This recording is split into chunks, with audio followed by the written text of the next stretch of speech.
Perfect. We're live. Hello.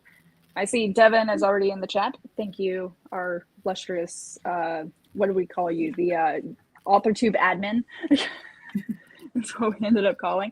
But this is going to be the first, maybe, of many, because you are an awesome writer, Chandra, of just your short stories. Every time I give up a writing prompt and you type it up and I'm like, oh, that would have been a good idea. But I figured this will be fun since I have this whole thing, and plus I don't want to record every single writing prompt I do. But do some of them live, and why not have someone who actually is doing it well join me on camera.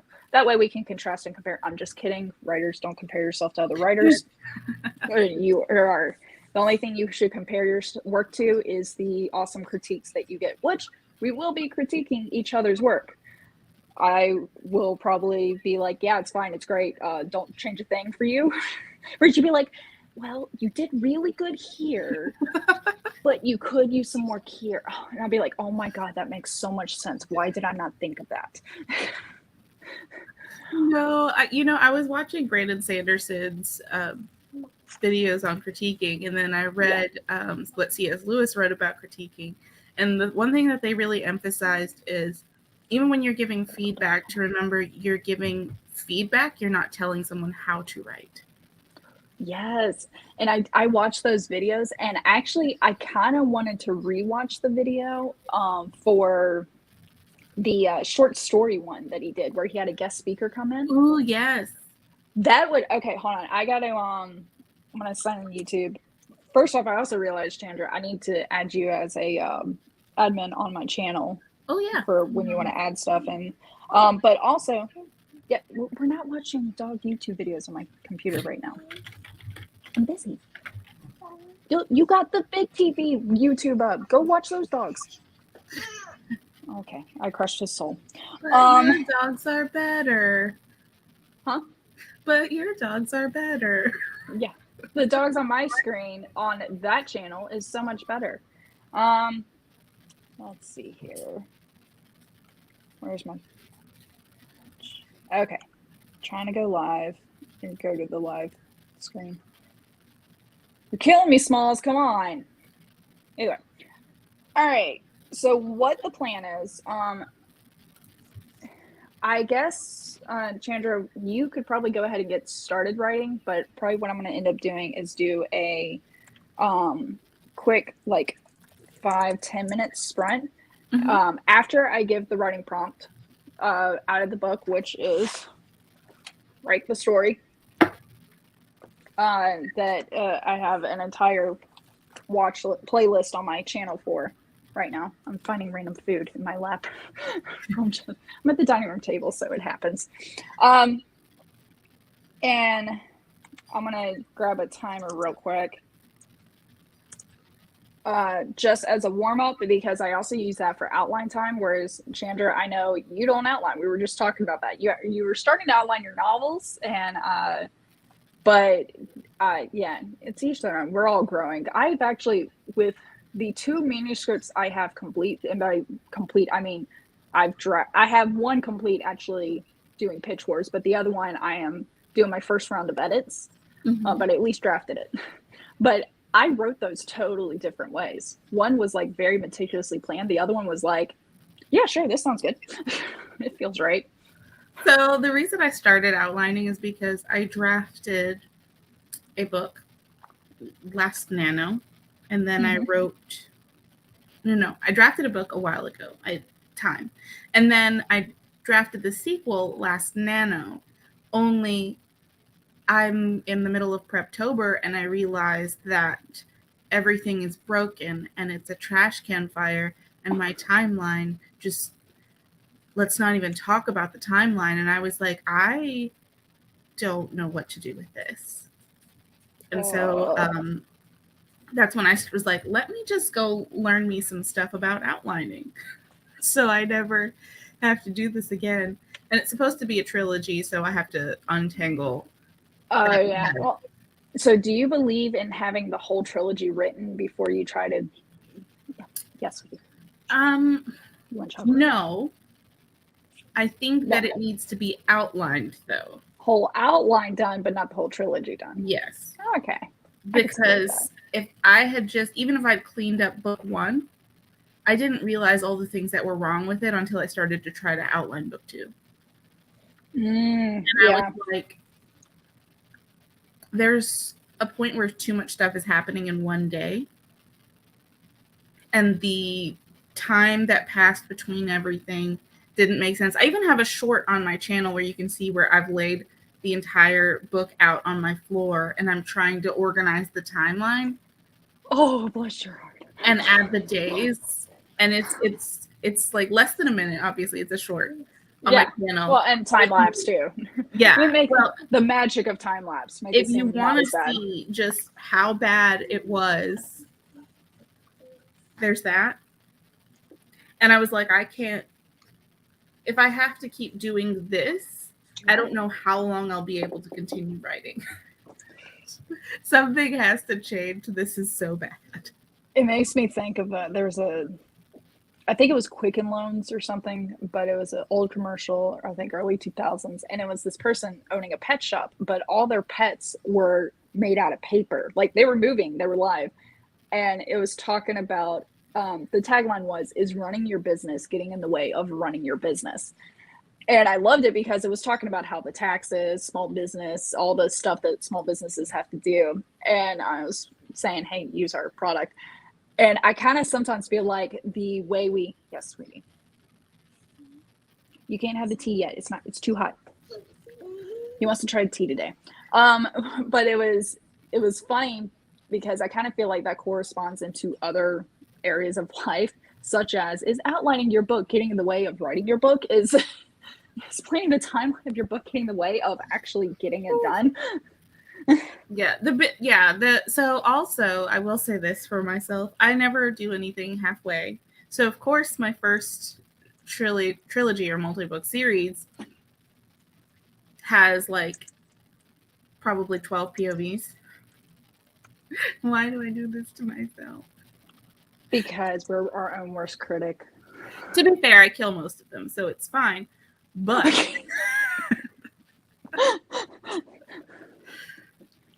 but still. Oh, all right. For anybody, I know I didn't do intros or anything, but Chandra's links are down below. Yes, buddy. Her links are down below if you want to find her on Instagram, Twitter, pick your social media. She's there. Okay. She's owning it. But let's go ahead and list the writing prompt. And if you're watching this on the back end, cool. You're gonna enjoy it. The way the plan is that we're gonna try to do 2 writing prompts. We're gonna see how this works. We might be able to do it faster. We're gonna see. I actually have to outline, but my outline is taking the 10 words that we plan to incorporate. And hold on, buddy. Taking the 10 words that we plan to incorporate, especially because I get interruptions every now and then. And just kind of quickly figuring out how I'm going to incorporate them in the story. Chandra is awesome and doesn't need to outline when it comes to short stories. And she still brings a polished piece of work. In the draft, she brings it polished. So we'll see how this pans out. But sometimes. Caveat being sometimes. I feel like you've done it every time. Like every time you're like, oh yeah, here's this prompt I did based off what you gave. Here's the story I wrote. And I'm like, that was good. Like I've learned to not read what you write until after I finish my writing. Otherwise, I'm going to start like, it's kind of like when you're walking somewhere and you start looking for something, you start veering that way. Yeah. That was me. Yeah, that's why when I'm writing, I don't usually read the genre that I'm writing in, so I don't. Yeah, that is a very good point. And actually, regarding genre with this, I don't put any genre to it. It's, you got the prompt and you got to incorporate the 10 words, however you're going to do it. Awesome. So for today, and I'll make sure to write this in the chat in case anyone comes in. The prompt is today at the amusement park. And I'm going to write this while kitty moment. got it up on YouTube right now. So of course, 5 minutes ago, you moved the cat, and I got to see it. Oh, he's back. Oh, yay! I love the cats. I miss having cats. All right, 10 words to incorporate. If I can spell. Oh shoot, my dogs are still outside. Hey Spencer, will you go let the dogs back inside? Yeah. Okay. Thank you. Go let the dogs in. Thank you, buddy. 10 words to incorporate. All right. So the prompt is today at the amusement park. The 10 words to incorporate are Ferris wheel, revive, dinosaur, split, disc, assumption, exceed, narrow, snickerdoodle. That's a fun word. And join. And if any of those words sound like another word or something, which I was noticing last night when I was creating our table of words to create our own writing prompt, I was like, I was thinking of heal, like heal somebody, and then heal like the bottom of your heel. And I was like, you know what? They're just both going in there. They'll have 2 different cells. I like it. So hopefully I spelled everything right. I'm double checking, even though I've already pressed enter. Assumption, exceed, narrow. Yeah. Let's make sure it's 10. 1, 2, 3, 4, 5, 6, 7, 8, 9, 10. Yep. So the rules that I like to follow when it comes to this, feel free to go as strict or as loose as you want, is I like take join. If I want to make that past tense, I will, because at least the root of the word is the word that you were intended to use. And I kind of the same way, like, what did I put down? There was some word I put down. Oh, ton, T-O-N. But I was totally fine changing it to tone because the word ton is in tone. I cheat a lot. But it's just as flexible as you want to be. I do try to stay to the original. I think there was another time where I've just changed it just slightly, where I took it as a verb and changed it to a noun, like, or no, it was the word butcher, and I was talking about butchering a painting, and that's actually going to be episode 9 that airs next Wednesday. Episode 8 for me is airing Sunday. So if anybody is doing this out of order, don't worry, episode 10 is fine. It's just I'm trying to keep track of the order of how I have these numbered in the book, and today's going to have a bonus anyways. So yeah, you got the prompt. I got a timer for 10 minutes, though it may be less. I'm not going to hold myself to timers and stuff, like finishing it out. I will tell you, the timer will at least go for 5 minutes because I need to write quickly down the how I'm going to incorporate the 10 words. Then I'll turn the timer off and grab a 20-minute timer, and then we'll write the story. And then Chandra and I are writing on our computers and then emailing each other our stories. And so it's going to be kind of going quick. We will, after the second sprint, which you could write this prompt or not, you can do your own thing. After the second sprint, Chandra and I are going to talk about what we liked about the story, what we didn't like, but we're not going to be really going into detail. Then we're going to critique each other's work and then come back over the third sprint and then come back, and that's when you get the live read of the story and then feedback and like I really, really like to do favorite line and least favorite line, especially if my own work, because like recently, I think it was episode 7 or 8. Hold on. No, it was episode 9. Episode 9, I realized I never said the word said at all, but I got 2 characters talking. And it's like, yeah. And so my least favorite line was the one that I completely avoided. So you can have fun with that. Like, my bad. Whoops. Don't judge me off this one, I swear. So with that, I think that's it. All right, I'm going to go ahead and share this timer. I promise you this timer will at least go for 5 minutes. It may not go for 10. And if you're watching this on the back end, you can go as long as you want. Pause, play it back, whatever you want. Jump ahead, share the screen, share the screen. There we go. I haven't checked this timer, but it says there's music and an alarm. Well, I may skip the alarm. Actually, I may jump ahead to get the alarm. All right. Ready? Ready. Let's rip this Band-Aid off.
All right. I am going to end this timer, which, by the way, at like 4:40 or 4:59 is when I wrote the E of the last line. So I am jumping over to grab another timer after I stop sharing my screen on this one for 20 minutes to write.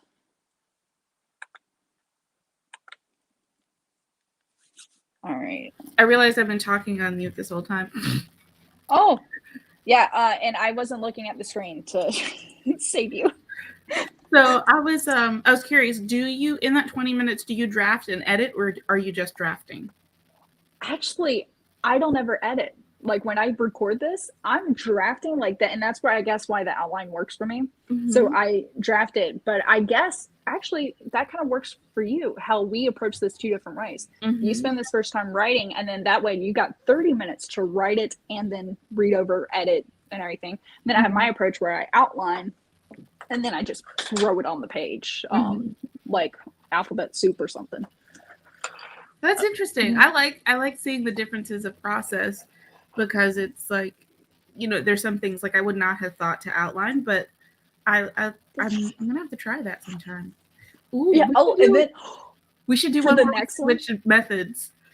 Actually, no. Let's do it for the next prompt. Let's switch. Okay, I love it. Yeah. Oh my god, this is gonna be great. I'm gonna be like, oh no. I know. Be like, and I'm just gonna throw it in and be like, hope it works. All right, I'm grabbing a 20-minute timer with music. I always love those relaxing ones. I like that last one. That was nice. Yeah, I sometimes go electronic. It's fun. Ooh. Come on, don't play yet. I'm not ready. Dobby has decided that he will be laying in my lap. So. My dogs have learned that I love it when they lay at my feet, because I definitely use them as foot warmers. Mine is too. Right. She's too prissy. She's got to lay in her chair.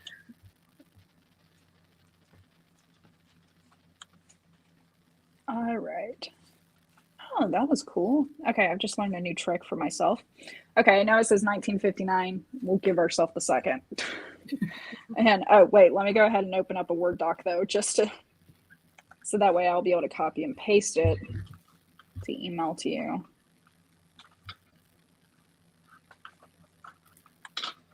And then I'll write in the book, because I'm really enjoying writing in the book.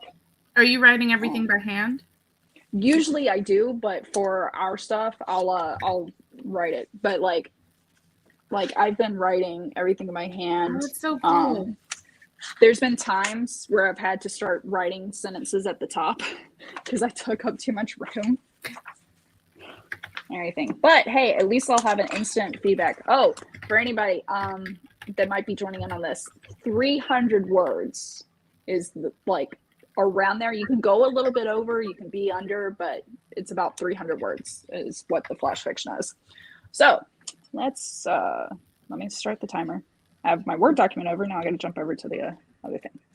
All right, 20 minutes. This timer will probably definitely go to the end. All right.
All right, 20 minutes is up.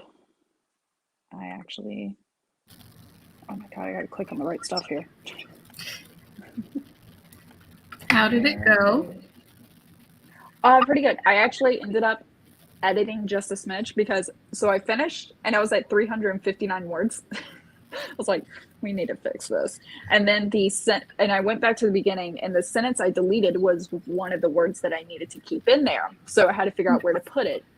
And so I ended up ending at 339 words. Yeah. So about the word count,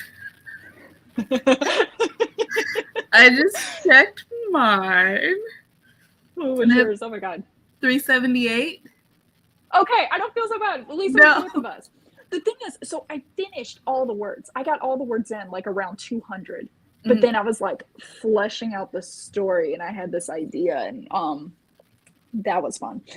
So I added to the last one because I was like looking through it, and I was like, I missed a word. I'm so afraid of that all the time. Like when I outline, I don't know what's it.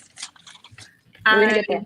Okay, so when I outline, I write the words and then I underline the words and I count the words so I make sure I have all 10 in my outline. Oh. And then I cross them off another way. Like, so I did a strike through for the outline, and then I made a second strike through, but it turned it into an X for okay, now it's in the story. So I think I might be stealing that. Also, I've been drafting in Google Keep, and I don't know why, I just always do that for short stories. But the problem is there's no way for me to mark what has gone into the story and where it is. Well, that's why I have it on the second page, and then I wrote it on. Yeah. And I don't have a system like that, and I'm going to have to change that. Steal away. I almost missed one of the words. I will say, at least for me, I'm sure, Chandra, you might feel the same way. But for anybody, with any of my flash fiction short stories that I have, feel free to feel free to write it yourself, or if you want to change it and turn it into a, hold on, sweetie, change it and turn it into, by the way, he barely bugged me while I was on. I saw that. But now I'm talking. He's like, "Hey, mom, I got an idea. Hey, mom." But back to the point. I have pride and ownership of, like, I'm proud of the work I created. But if you want to take it and you turn it into a better, awesome novel idea or something like that, have at it. You don't need to give me credit. This is really for me. I look at these as me getting better as a writer. And if it also helps you get better as a writer, awesome. And that's just my 2 cents of, like, if anybody can steal this idea is my point. Any of the ideas, any of the episodes. All right, Instagram. I was jumping over to Instagram so I can get the email because I never saved it. Yeah, let me email you mine.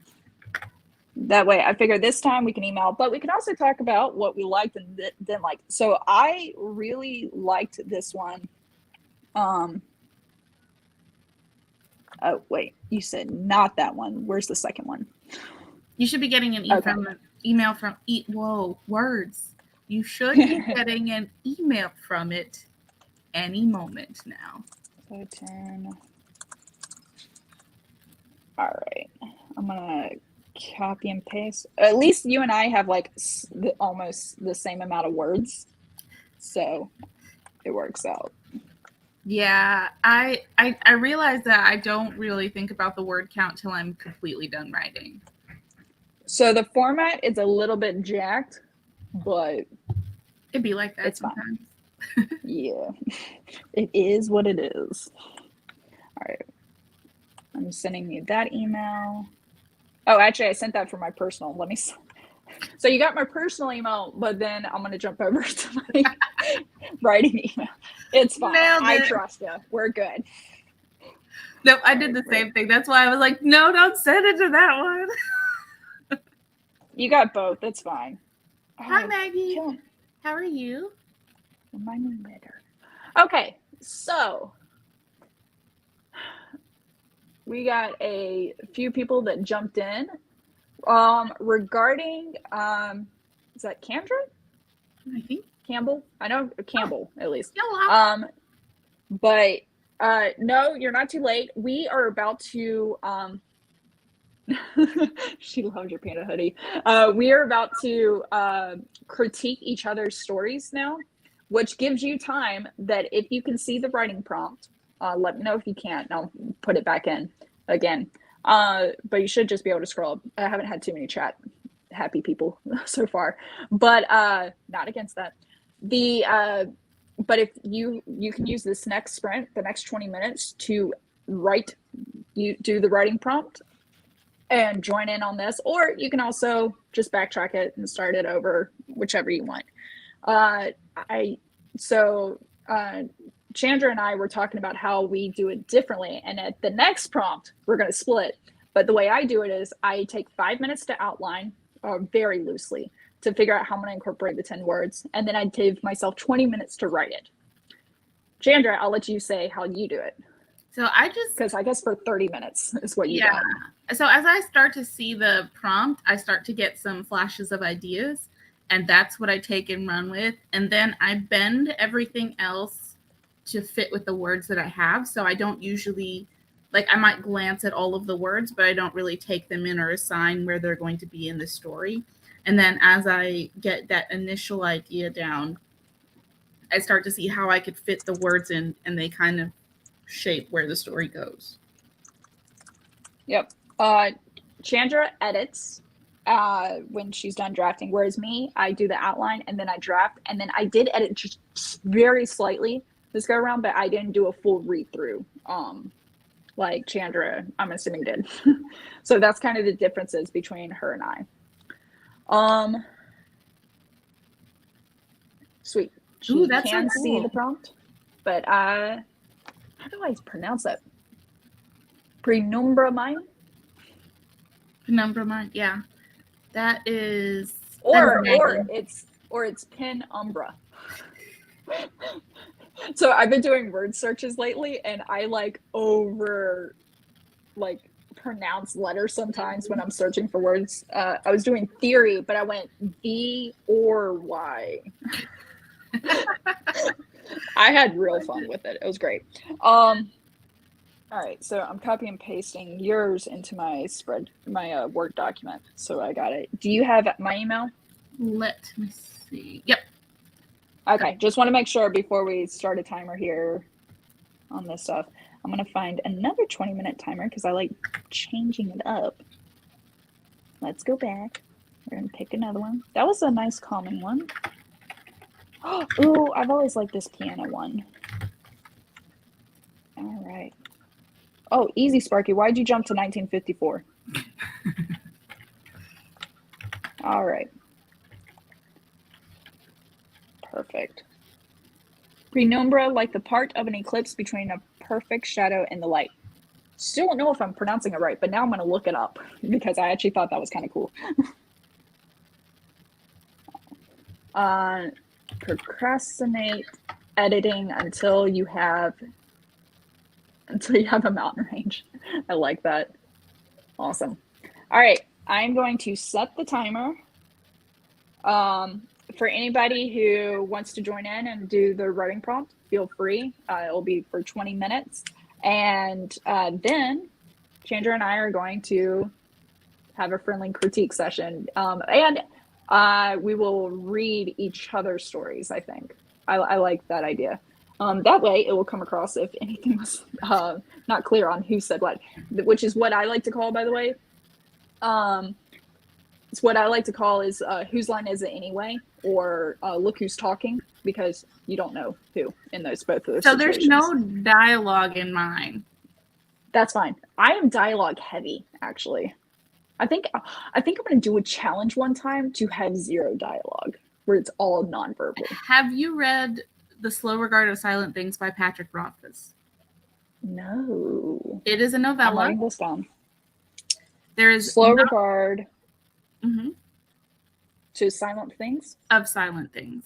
Of silent things. Mm-hmm. And it's a side character from his King Killer Chronicles, which will be a trilogy at some point in time, eventually, maybe. Don't rush him. It's been 10 years. I'm not mad. I'm not bitter. I'm just... But I can tell.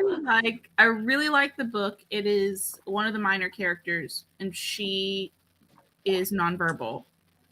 And I like the representation, and I like that we get to see her point of view, because I think within the main story it comes across like, why is she so odd? And then you see that things from her point of view, and she creates balance in the world. And so it's very interesting. Anyway, I love that book. Also, Maggie, I'm doing really good. I woke up this morning, which was a great thing, because it's the first step. It is. And I was finishing book 4 in the Mistborn series last night. So I went to bed a little bit later than I meant to. Yeah, you and I were on Instagram at like midnight Eastern time. Like, and I was just like, I saw you like it, so I decided to respond. I'm like, I'm going to bed, but I got 492 words, by the way. I saw that and I was like, I'm not going to respond because she said she's going to bed, but I still see the green bubble, and I know if I say something, she's going to say something. I'm going to say something. And then it's a vicious circle after that. Yeah, I love it. Nice. All right. I'm going to set the timer for 20 minutes for editing, critiquing. And we will go. Ready, set, go.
It's always one of my favorite ones, mostly because it sounds like All of Me by John Legend at certain points. Yeah, I can see that.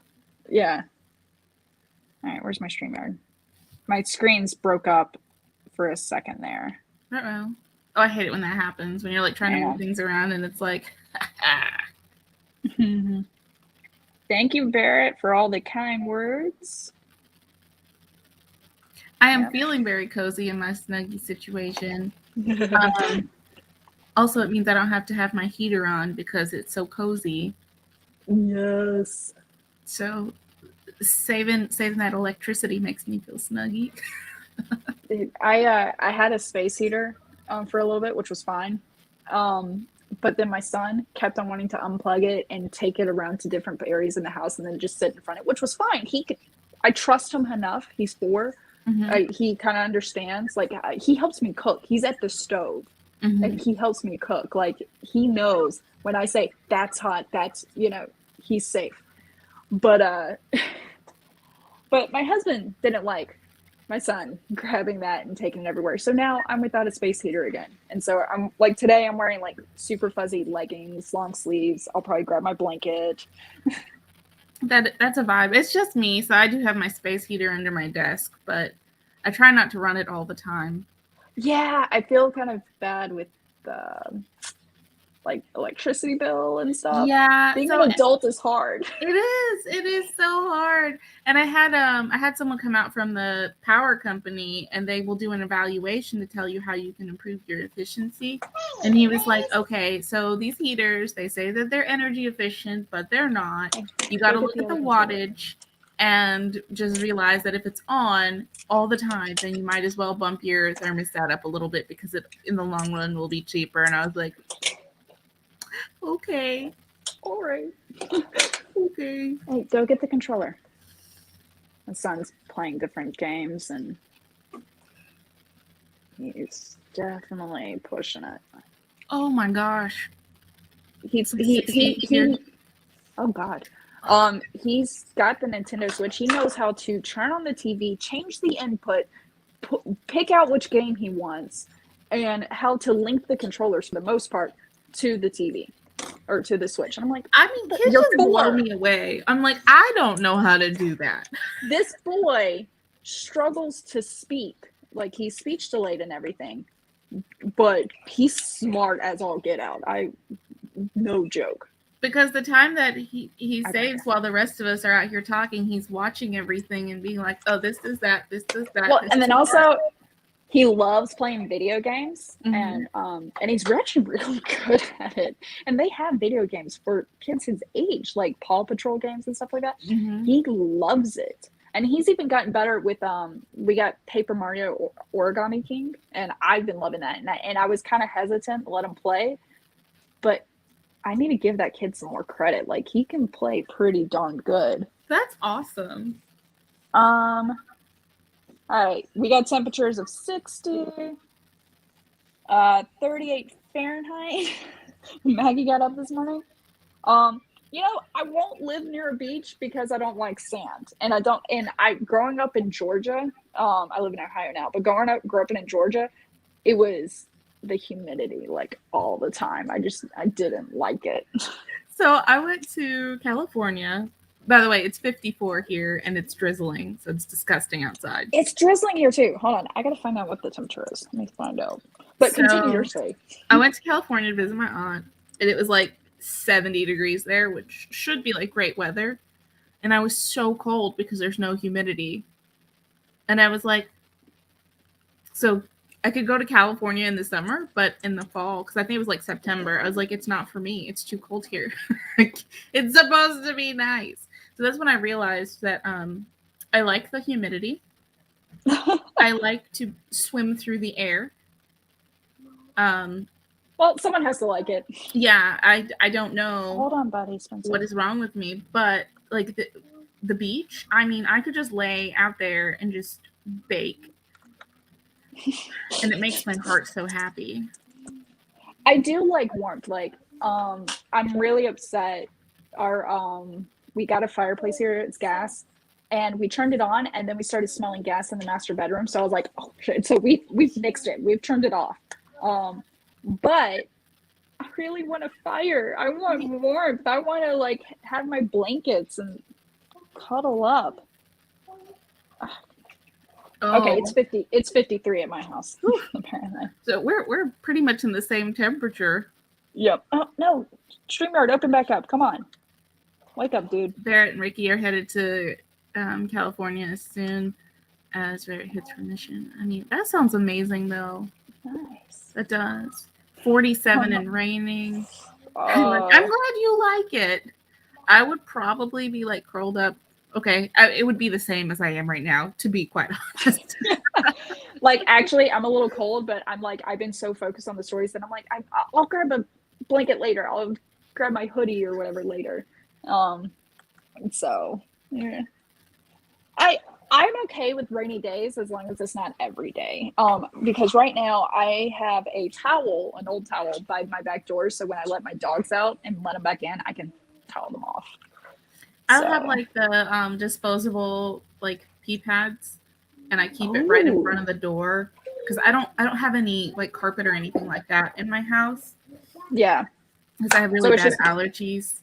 So just if the weather's really bad and we're going in and out, I'll put one of those right in front of the door, and it's easy to like clean everything up and then toss it without having to deal with carpet issues.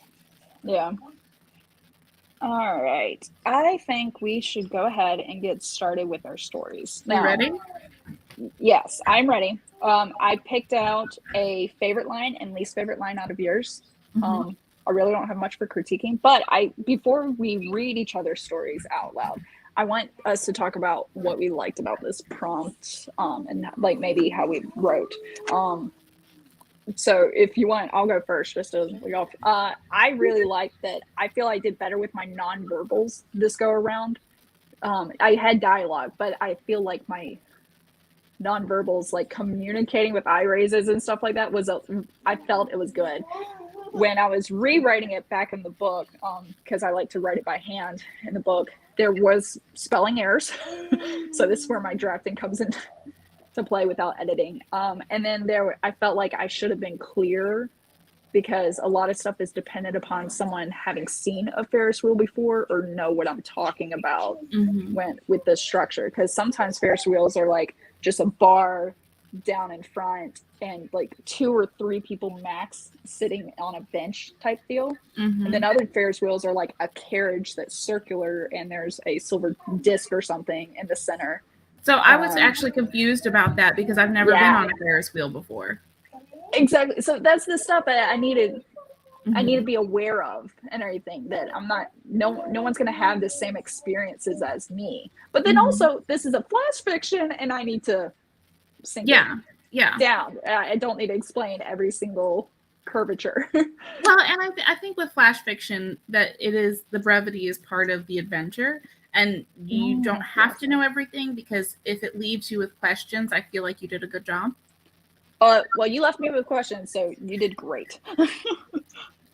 But my favorite line kind of to me summarized the whole thing, at least. Even if I don't know exactly what happened, the last line really like went, oh, for me on yours. So I really like that, where even if I was confused, I at least know, well, this is how it ends.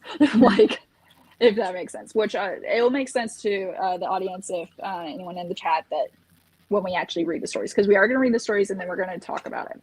Do you want to go first? You want me to go first? So I'll read your story first? Yeah, whichever. Okay. Whoever. Yeah, we're going to read the story that we just edited. Okay. I like it. When you're ready. For me to read or you? For me to read yours or you to... yeah, go ahead. Sorry, I'm trying to get my son in this game. But I'm listening. I absolute 100% promise. Alrighty. So I'm starting off to read your story. Yes, that's fine. A boy and his mother stand in line for the Ferris wheel. Luckily, the boy hasn't noticed the time crunch yet. She couldn't push it off much longer. They exceeded the time she had assumed they'd be done with the Ferris wheel. The woman dropped to the boy's level. Jason, I know you wanted to go see the dinosaurs. Jason lowered his brow. He still probably he was still probably split between anger and confusion at this point. Trying to revive hope, the woman continued. But I think we'll be able to see the dinosaurs from the top of the Ferris wheel. Wouldn't you like that? Tears brimmed Jason's eyes, but he nodded his head. His gaze lowered to the ground as the line shifted forward. Eventually, it was Jason and his mother's turn to enter their own circular carriage. They were joined by a young couple, most likely on a first date. They shared the narrow carriage with just a disc between the pair. The girl was eating cookies. She must have gotten from the baker booth that was next to the dinosaur exhibit. Just another thing she let her son down on. As the carriage moved, the boy didn't even look out. The mother saw the girl nudge her boyfriend and nodded to Jason. The boyfriend pulled a bag from the bakery and tilted the opening. I added a word here. Tilted You're the fine. opening towards Jason, raising his eyebrows at the mother while inclining his head towards Jason. The mother looked between the two boys and smiled with realization. She nodded her head as the boy leaned forward. Hey, buddy, do you want a snickerdoodle? They're shaped like dinosaurs, he said.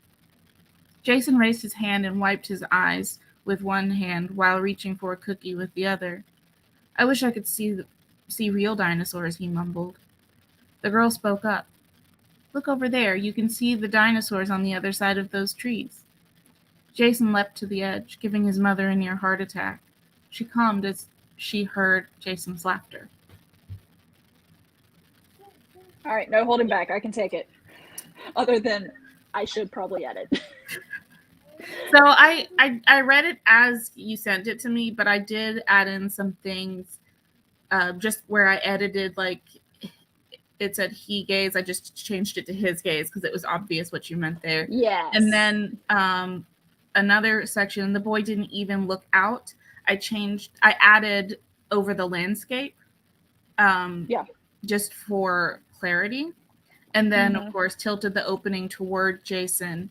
And then in that same sentence, I changed while inclining his head towards the boy instead of Jason again. Yeah, that way we don't have a repeat like right near each other. Yeah. And then I noticed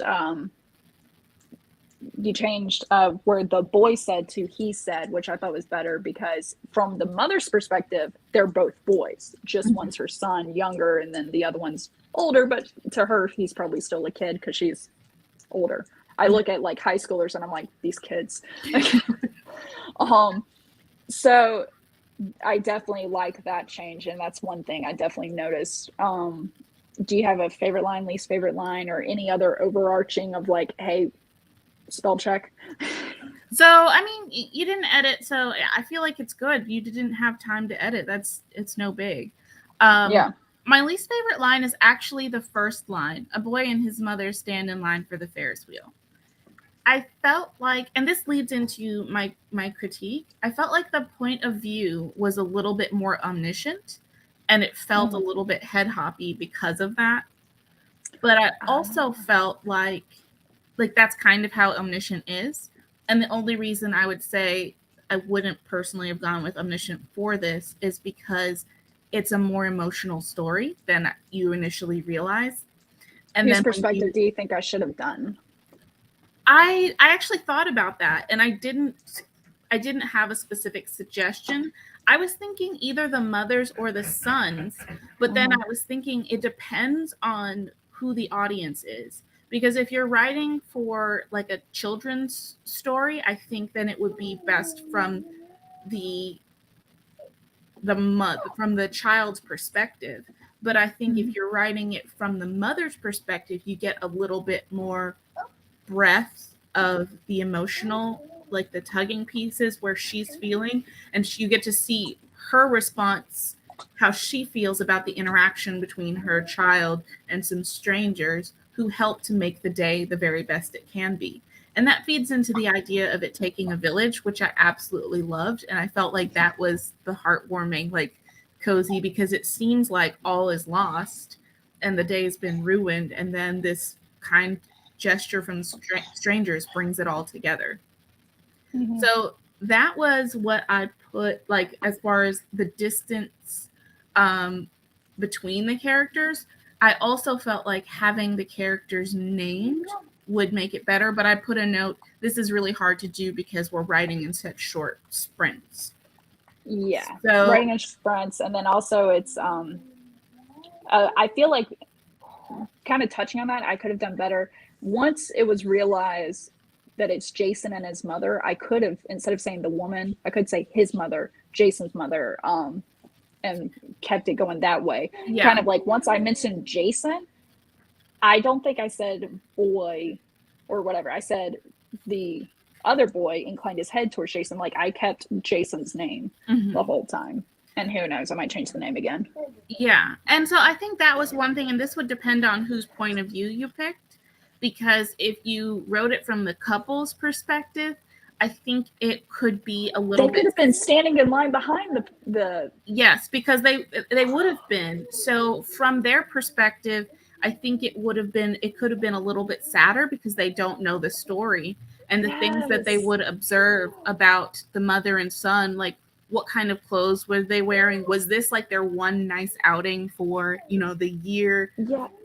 I could have thrown in like worn shoes that the boy was wearing that kind of maybe the laces were really short, showing that they were kind of big or small, too small. Or like they're observing how when the mother gets down on his level, she's retying his shoes or something like that. Versus the mother wouldn't think about that because that's just how she is all the time. Yeah, she thinks it's things are good. Like, she's doing the best she can. Yeah. So I think that's why I didn't want to say specifically what point of view I would suggest, because it would really just depend on the tone you wanted to set for the story. But I do think it would be super, super cool if you rewrote the story using each of the points of view. Ooh. So what I've been doing is that I do have in all my, as I write this, and I fill in the pages, and I am transcribing this into the book, but I do have a star on a few stories where I'm like, hey, let me expand this into a short story or rewrite it or something. So I think this story is going to get a star. And then I just got to rewatch this chat to remember everything. But so my favorite line, this is where I felt like there was the most connection in the story. And that was, hey, buddy, do you want a snickerdoodle? They're shaped like dinosaurs, where the boy is talking to Jason. And I thought that was really sweet. And it just kind of like was the glue that holds everybody together in the story, where they're, even though it's just the two of them interacting, they are all connecting there. Yes. Man, you're making me feel better about my story than already, like how much weight it could carry, and everything. And even though it still needs polishing, oh God, it's rough. It's a boulder thrown into a river, and we gotta let the water run across it for a long while. But I definitely like what you're saying, and the chat likes it too. I will say, Barrett's been speaking your praises, as well as Maggie. And then Maggie did note that, yes, the dogs were in the window. They like to do that sometimes. Their names are Lilo and Stitch, by the way. That is so cute. I will beat anybody in Disney trivia. Don't play with me. I think I'm gonna have like an entire Disney trivia stream one day. Oh, that would be fun. So fun. Anyway, all right. Any other final comments? You said your least favorite line was the first one, which I'm gonna mark that on mine so I can edit accordingly. And then your favorite line was the connection of the "Hey, buddy." Point. I think that covered everything. Oh, I did say I think it would be really good as a children's story, but also carry a special meaning for parents. And for kids, it would be a little bit more of an object lesson around patience. But for parents, it would be like, hey, you are doing your absolute best. And just because things don't work out the way you would like them to doesn't mean you're failing. I think it would be like a good, like, heartstrings moment for that. So then would it be from a, I think even more so it should be from the couple's perspective, standing behind the mother and child.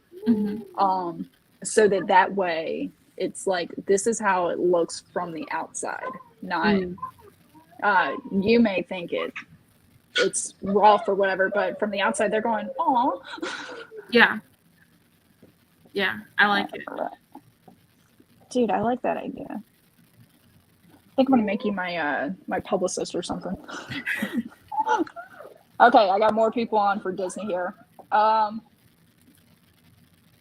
That's an excellent point, that with flash fiction, they're sweetie, I know you're excited. Thank you. That flash fiction, there aren't many words to pull you in, so you got to like choose wisely. Yeah. But I mean, once you have the bones of the story, you get to like read it, look at it again, and figure out where you want to draw those points out. Yeah, because really, you can do it anywhere in the story to give it different meaning. It's like moving a comma around. Yeah, I feel like definitely. I feel like the first line it could make or break a story and stuff. It's rough sometimes. Anyway, all right. Well, your story doesn't have a first line problem, but sweetie, or do you want to go sit on the couch so you can see it better? Okay. All right. I convinced him otherwise. He didn't know it. All right. So I will read, and then I will bring out how it felt overall and such. All right. I saw her today at the amusement. Ew. Don't judge me, I'm speaking. I saw her today at the amusement park. She was standing below the Ferris wheel, brown strands of wet hair blown across her sallow cheeks.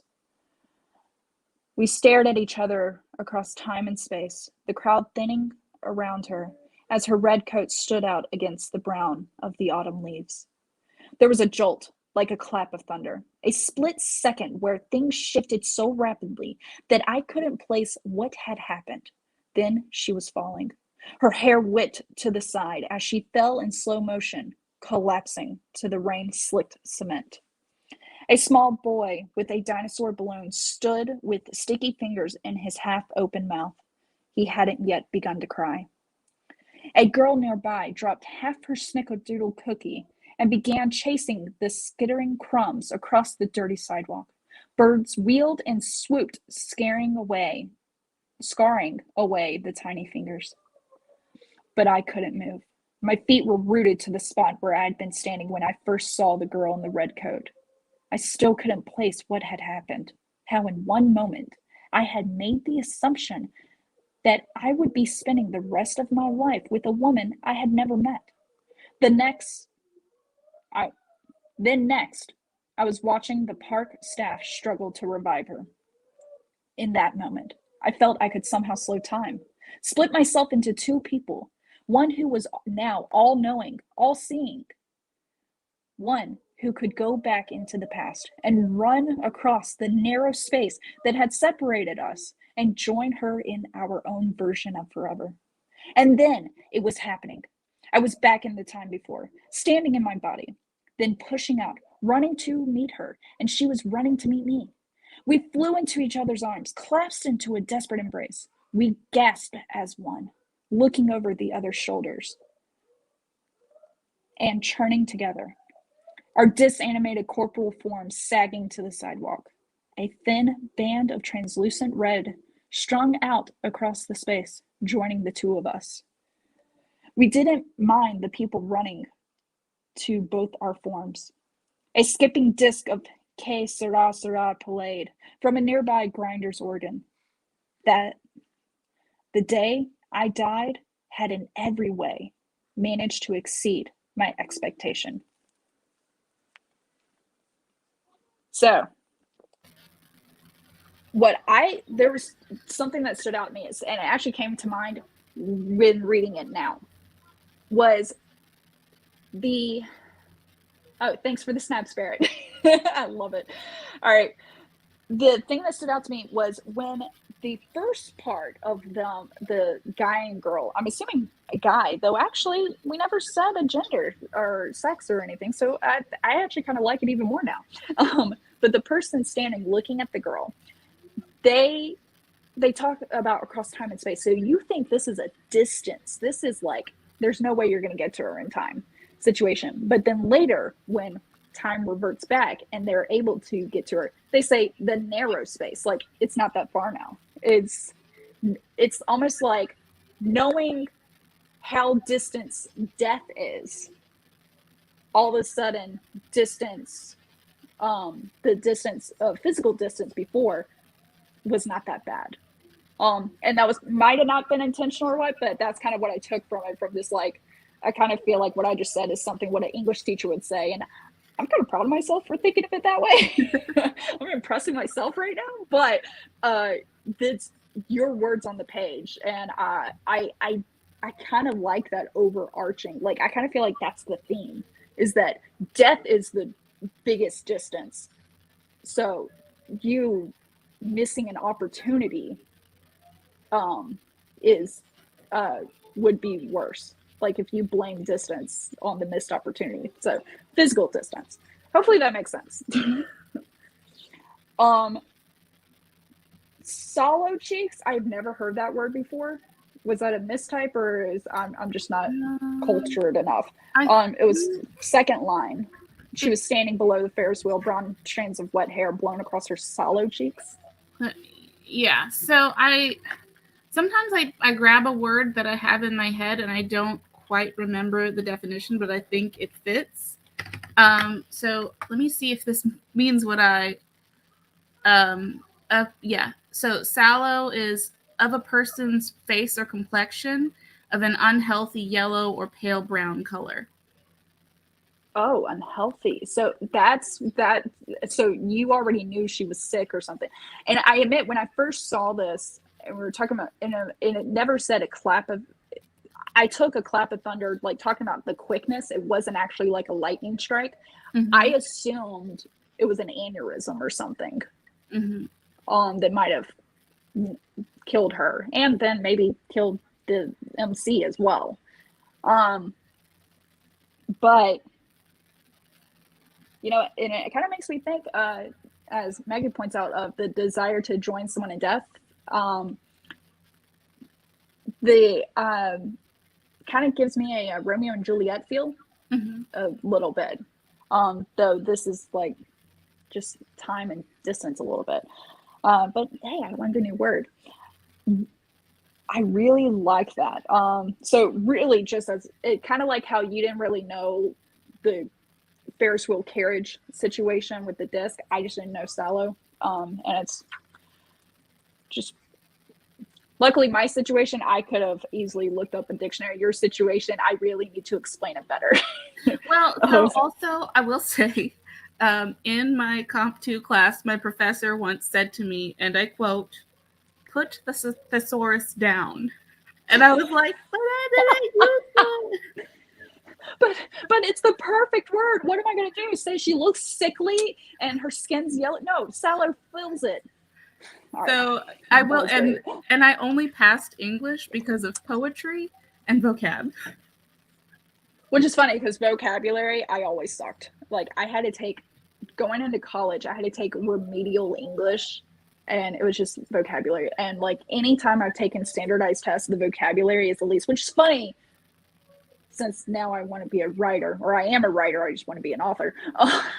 Gotta go for that publishing route. But it's interesting how that evolves. All right, so least favorite line, it's kind of more than one line, okay. A little bit, but it's that section where it's talking about the girl nearby dropping her snickerdoodle cookie, and she's chasing the crumbs, and the birds are swooping and scaring tiny fingers. This is the part that kind of seemed Twilight Zone to me, because just before you're talking about a small boy who's got mm-hmm. sticky fingers in his mouth, and I'm assuming he just saw the red coat girl fall, mm-hmm. and he hasn't started crying yet, but you know it's probably coming because he's like, holy crap, what the hell happened? This part, it's the girl isn't even reacting to the red coat girl, mm-hmm. woman, and so it kind of to me took away of it. Now, in a movie, I could see it as like a pan shot. Like, oh yeah, there's a girl that drops her cookies, but it's like panning back to the MC to get their reaction to the situation. As you see the red coat girl fall. Whereas this almost made it seem like a pan shot, zoom into the little girl who dropped her snickerdoodle, who hasn't even noticed red coat falling at all. And then we go back to the MC. It kind of jolted me a little bit when I was reading it. But that was really the only part. And even that part, if you had her reacting to the red coat or something, I think it would be better. Because I feel like that was the focus. Though I do appreciate the approach that of when someone dies, like sometimes people don't notice. Like as a culture or society, like people die every day. It's only in our close proximity to that death that it affects us. So it also highlighting someone not being affected makes sense. What was the part? Hey, Spencer, can you take that to the living room, please? It's kind of loud. Thank you. Okay. My favorite line, because it finally made sense, because I was very lost. I read this about 3 times. My favorite line was, "The day I died had in every way managed to exceed my expectation." And I love that, because you start the story thinking he's witnessing someone else's death, and then it evolves from there. And then it's like, oh wait, he died too. And I say he, but we never get the gender, sex, or what have you, the proper pronoun for this person, which I love. So I'm going to start saying she now. So she didn't expect to die. But it kind of closes any confusion. I mean, I still have confusion at times, because I'm like wondering what happened, what made this person die. But then, like you said, if he brings questions, that kind of sticks with you.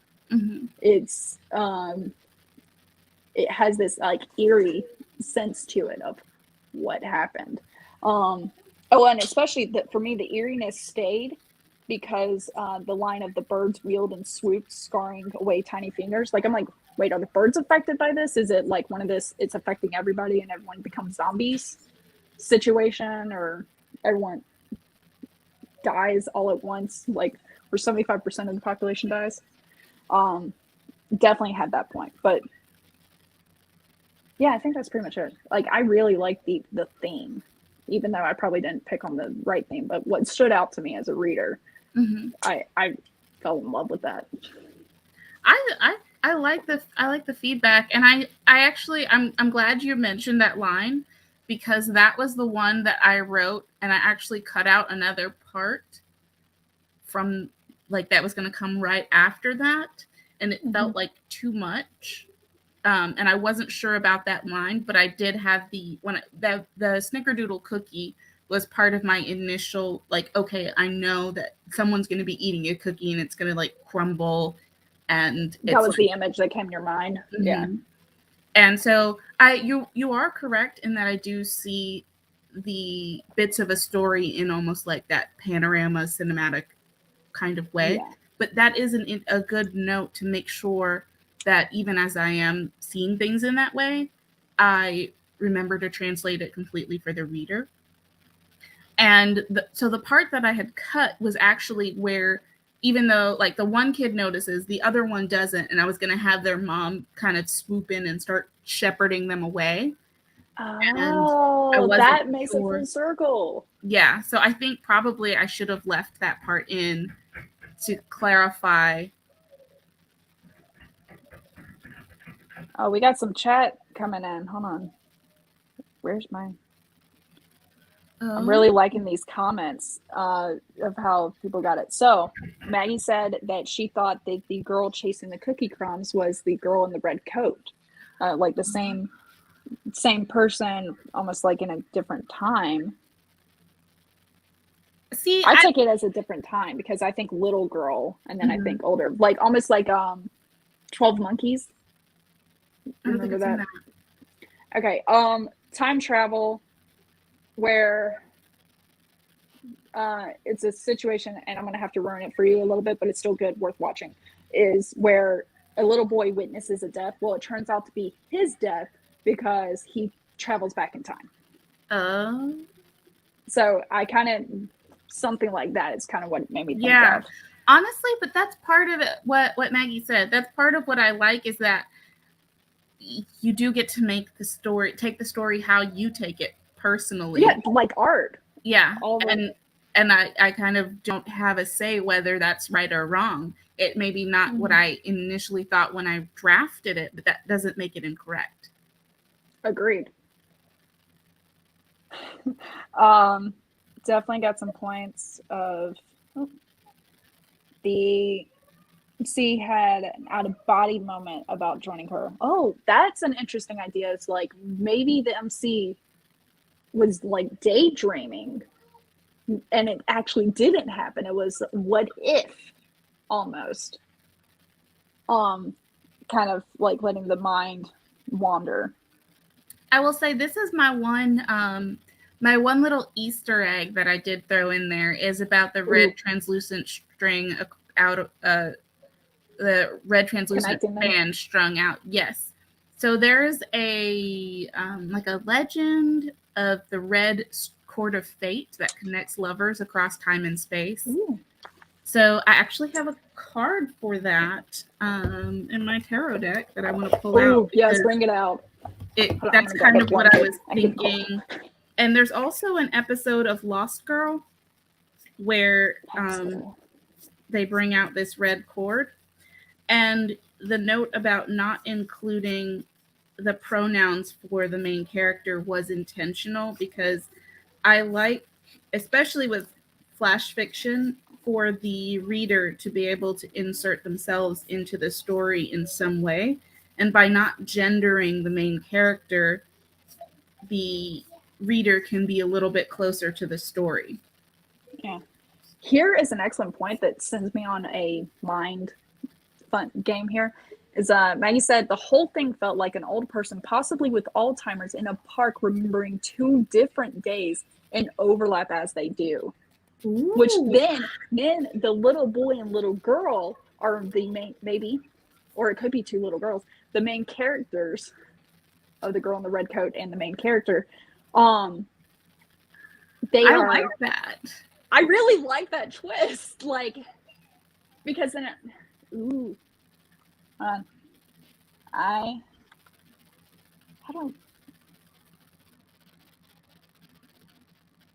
So this is the card that I was kind of thinking of when I wrote that part. And this is the Lover's card as well. So, but there's an episode in Lost Girl where that they have that as well. And that's where I kind of initially saw the idea. And then of course I got this tarot deck and I was like, I'm keeping that. So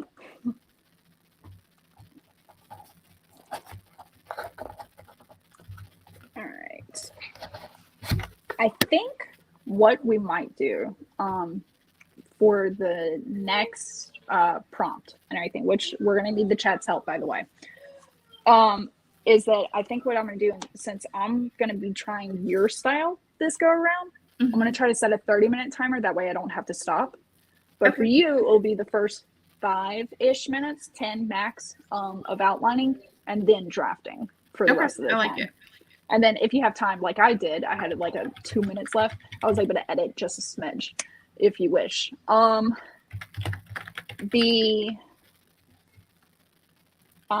else was there? And I'm also going to probably have to go handle my kids real quick. Okay, got that paused.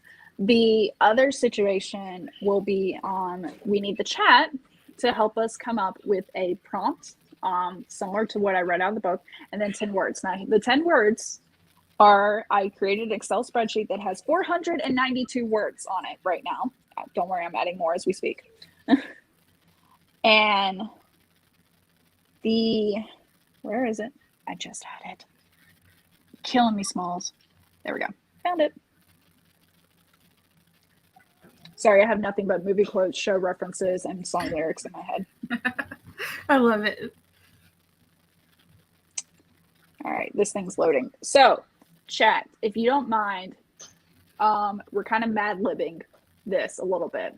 So what I need is an adjective, a noun, and a verb. And it could be anything. And you can list all your options. Anyone can chime in. And we're just going to like pick it at random and then try to formulate an actual prompt out of that. And then for the 10 words, you will choose a number between 1 and 41, but make sure you put a letter next to that number of between A and L. So, like, for example, 14H is wrinkle. Ooh, I like this. Yes. So, we're going to have fun with this. So, there's a lot of things that you punch in with that and everything. And if for time reasons we aren't able to figure it out, then Chandra, I'll just have you call out numbers with corresponding letters for us to be able to get that up and rolling. I'm gonna throw something in the chat. All right.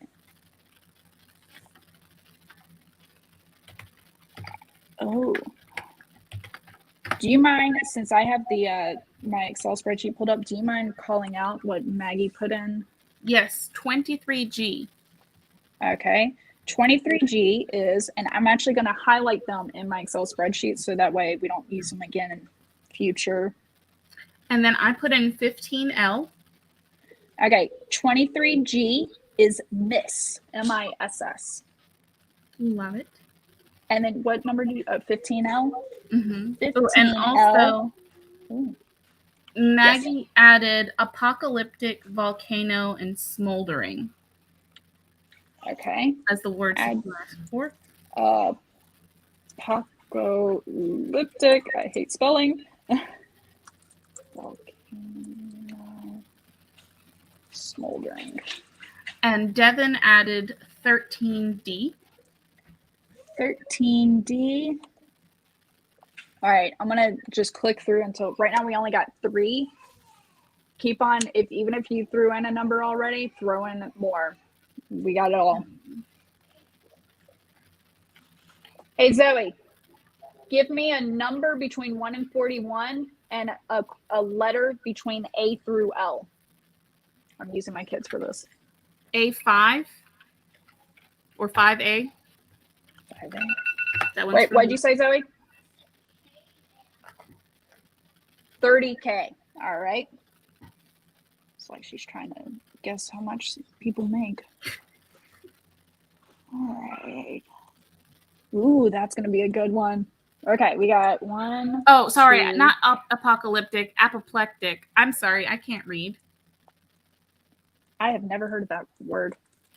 Like when someone says they were so mad upset they to the had point a of stroke. being on the verge of having a sit. Oh, okay. Oh, and 41E. All right. I'm actually getting really excited for this because some of these words I'm like, yes. All right. That was, I know. I can't wait to read these out to y'all because trust me, it's totally worth it. All right. 41E. All right. We're at like 7 words now. So we need 3 more. Yeah. D12. D12.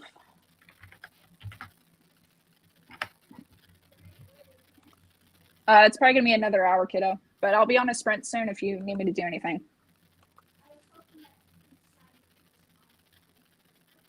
Oh, I am not handling Minecraft today, kiddo. I'm sorry. 2F. 2F. All right, let me count real quick. Oh, that's kind of cool. All right, so 1, 2, 3, 4, 5, 6, 7, 8. All right, 27B. All right, that's number 9. And you got to put one in. Okay, 38G. Oh, here we go. All right, y'all ready? Ready. Do you mind typing this in the chat? Sure. The 10 words. Baker, B-A-K-E-R. Bolster, B-O-L-S-T-E-R. Last, sheer, like SHEER. Team. Teen or team? Team. TEAM. Miss MISS. Chance. Cemetery. I know, that one got me excited. Hill. HILL. And bug. There's our 10 words. Now, I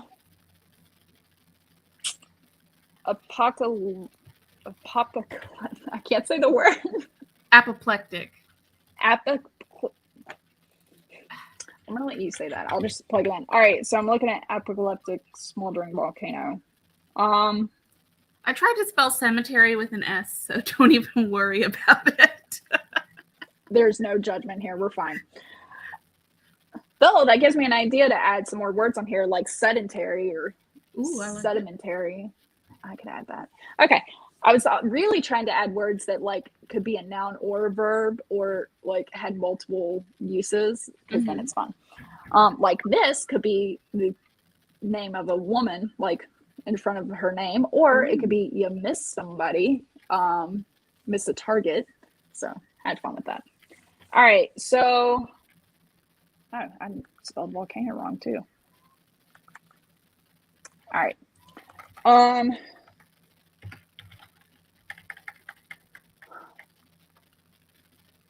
Do you want me to go ahead and put the words in the chat? Yeah, go ahead. So Chandra is putting in the 10 words that we're supposed to use. Feel free to join in on this. And for the prompt, I'm trying to think of how to create a title using volcano, smoldering, and the word I can't pronounce. Apoplectic.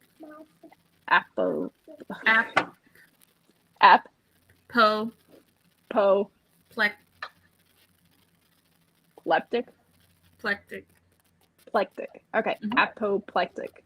Apoplectic. You worked with me. Thank you. All right. Yes, sweetie. What do you need? Which one? You want that game? It's yeah, I'll grab it in a second, okay? All right. So I think maybe the prompt could be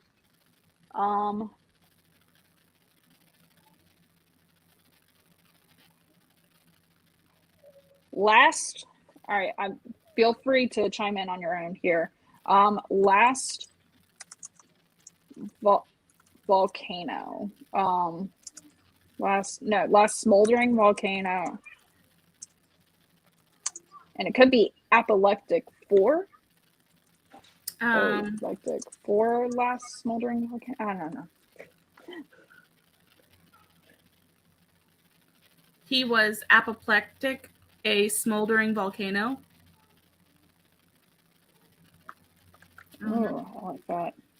All right. Let's keep it gender neutral. They were apoplectic. I like that. Mm-hmm. They were apoplectic.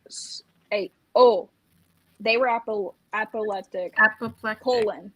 Apoplectic, a smoldering volcano. I like it. Yeah, okay. I'm going to throw that in the chat. This is so much fun. Okay. All right. So Chandra has the 10 words. I just throw in the prompt of they were apoplectic, a smoldering volcano, which, God, it's kind of builds on each other. I'm going to share my screen. And I'm also going to be trying to do this. Oh, yeah, I have to outline. Yeah, you got to outline 5-10 minutes max, and then you got to write draft. Whereas me, I got to throw it all down. And I'm drawing a blank right now, so we're going to see where this goes. Love it. I know, this is going to be so great. And then also I got to go run and help my kids real quick. And then I got to copy and paste these, what I got to use.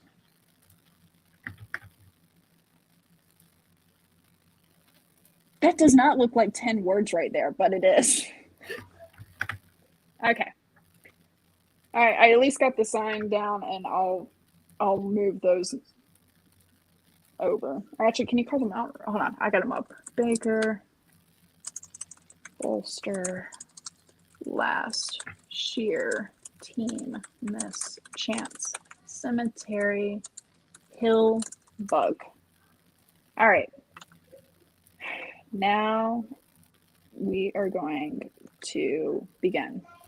And in 30 minutes, we're going to trade our stories again. And this is going to be fun. All right. 3, 2, 1, go.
Sorry, miss me.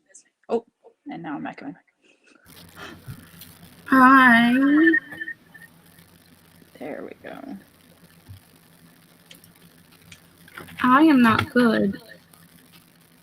Okay, why is my audio so off? Is your computer... 2 seconds. Mhm.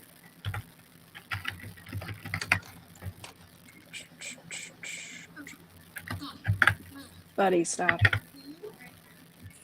No, sir. All right. Dummy. Okay. I got a solution. Hold on. Dummy. Get down.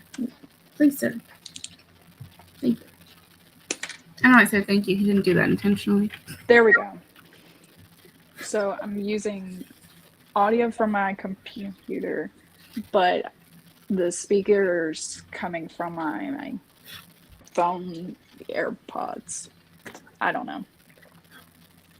Personal space. Like they know that. He's like, He does this thing too where I'm like trying to scoot him back where he like straightens and extends his back legs and just like plants his feet. He's like, you cannot make me move. So this one, I only wrote 209 words. Yeah. I wrote 376-ish. I'm noticing a trend. I have a problem. But I feel pretty good with this one because I tried to write like you, so I didn't do outline. And I got interrupted a lot. But Fair. then I also tried no dialogue. Oh, so I did dialogue and Easy, buddy. I wrote an outline and I marked off all the words as I used them. Mm-hmm. And I think, I don't know if my thoughts were more succinct. I feel like they were. But I also have about the same word count. Easy, buddy.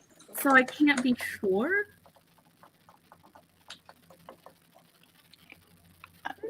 I got all the words, but I also, what was it? I put them at the top, and as I got them, I highlighted them and then put the strike through font thing. Buddy, that's actually really loud. And it's hot. You gotta let it cool. Just wait. Just wait. Oh my god. It feels like it's echoing in my mind. It's not echoing here. It's really not that bad. Okay. Thank you. Okay. I ended up emailing you what I got.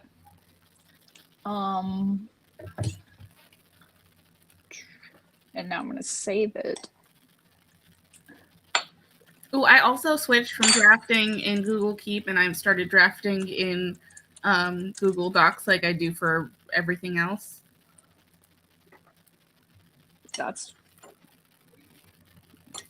I guess stay consistent. I'm always in Microsoft Word. I think the only times I move it to Google Docs is when I'm like sharing it with people for beta reading or something. Mm-hmm. All right, this is going to go to writing prompts. Save or not save. Cool. Trying to save it. There we go. All right. Oh, scheiße, why did I do that?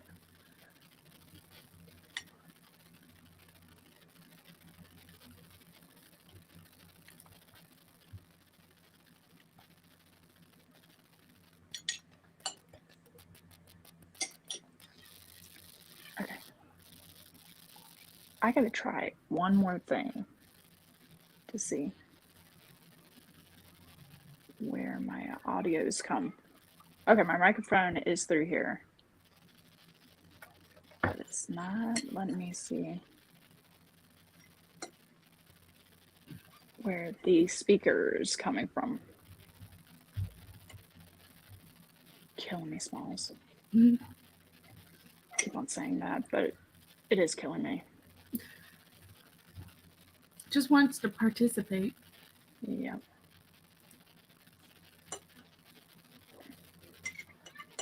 working? It's a little better, I think. Yeah, sure, we'll go with it. All right. So I emailed you what I got. I think this time I'm gonna set the timer 10 minutes. I think should be good for us to be able to go through what we want to read through, because 300 words or so. I had a lot of extra time last time is my point. So I think 10 minutes for critique is good, right? Yeah, I think that's good. Okay. Let me jump over and get a 10-minute timer. Did you already email me? Mm-hmm. Perfect.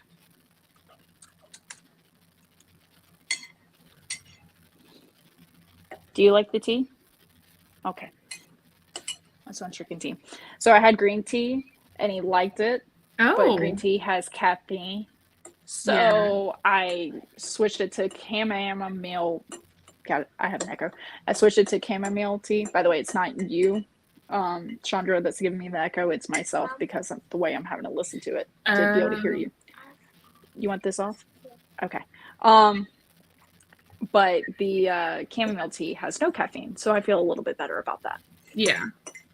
They're both good, though. I do like green tea, but green tea doesn't have a ton of caffeine. I know when I waited tables, a lot of times they would have, like, when families would come in on Sunday morning for breakfast, they would have, like, even the kids would get a little bit of coffee.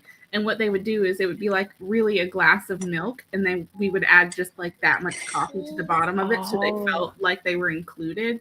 But really, the amount of caffeine in that is negligible. Oh. Kind of makes me think anytime I tried to drink alcohol, I would get like this much Coke, that much rum. Yeah, you get like a hint of the flavoring, and then other than that, it's like, delicious. I didn't even want the flavor. It all tasted like crap to me.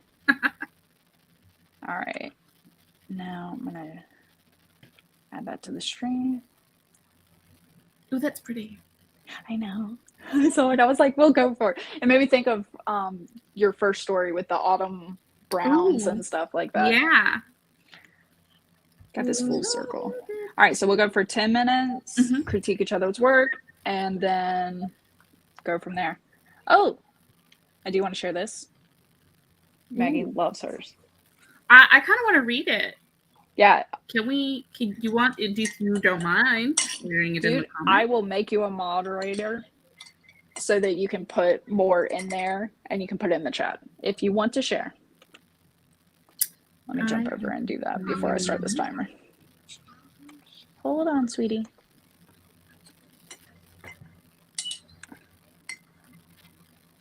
There. You're added as a moderator. Can't speak. Okay. Ready, set, go.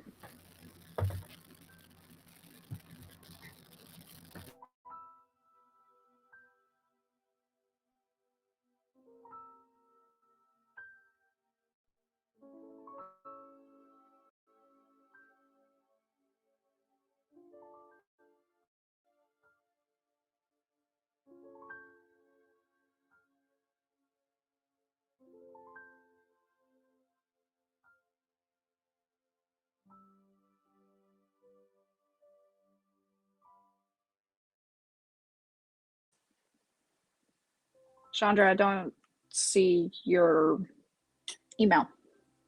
Unless you replied to my personal email. I may have done that. I think I did. I'll jump over. We're good. Okay.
How'd you do?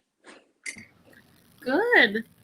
I've just been staring at the screen here. I read this like 5 times. Well, it was short. Yes, but I have so many questions. Pick it up and drink. So many. Should I be afraid? No, not at all. Can I read it first? Yeah, if you're so inclined. Yeah, I did just like some light editing the same way I did before, just where I thought you'd meant. Yeah, just read it how you edited it, if that makes sense. Yeah. I'm fine you not reading the original. Okay, perfect. The baker slapped the dough on the butcher block, the echo resonating through the kitchen. This was the last batch before the shop was to open. The other half of the baking team was nowhere to be found. They wouldn't be found anywhere but in the Grady's cemetery, and that bugged the baker. Bugged was an understatement. Missing them was an understatement as well. The dough slapped the wood, sending flour swirling through the air. The sound was masked by the baker's scream.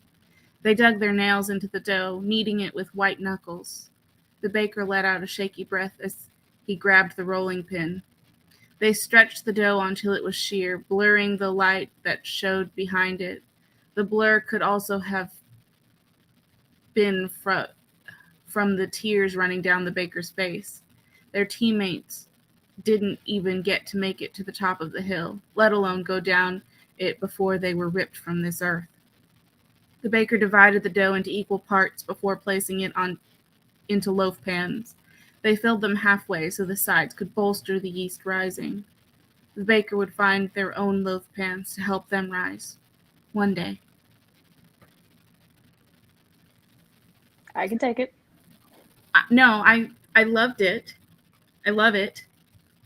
I don't have as many notes as I did for the first one. I really don't. I don't have a lot of notes. It left me with a lot of questions that I enjoy.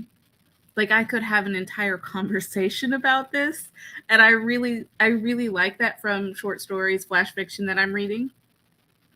So my least favorite line, and I say least favorite very loosely because I had to pick through this to try to find something that I was like, well, I didn't like this line, but really it's more nitpicky to find a line that I would say is least favorite. And the one I chose was they wouldn't be found anywhere but in the Grady cemetery, and that bugged the baker. And I put that one because then it's the preceding line. The other half of the baking team was nowhere to be found, and then they wouldn't be found anywhere but in the Grady cemetery, and that bugged the baker. And then bugged was an understatement. I was a little bit confused by that, not necessarily in a bad way, but I thought that it could either be hi Jenna, it could either be a bit clear or the lack of clarity was intentional. So the of course there's a little bit of redundancy with the found and found, which isn't necessarily a problem. But what I didn't understand is why it bugged the baker and why bugged was an understatement, because when you say that someone was ripped from the earth, saying it bugged you is a little confusing. Like, is the baker bugged because he or they are confused about like what happened, or I don't believe that this was an accident? Is that why it bugs the baker? Or I was leaning toward the teammate was young. You didn't expect them to die. So it could have been a car accident or something. I didn't really have that panned out. Mm-hmm. But it was like kind of when you get angry. But we had to use the word bug. So that's how I used it. I did not. I don't think I used the word bug. Oh, wait.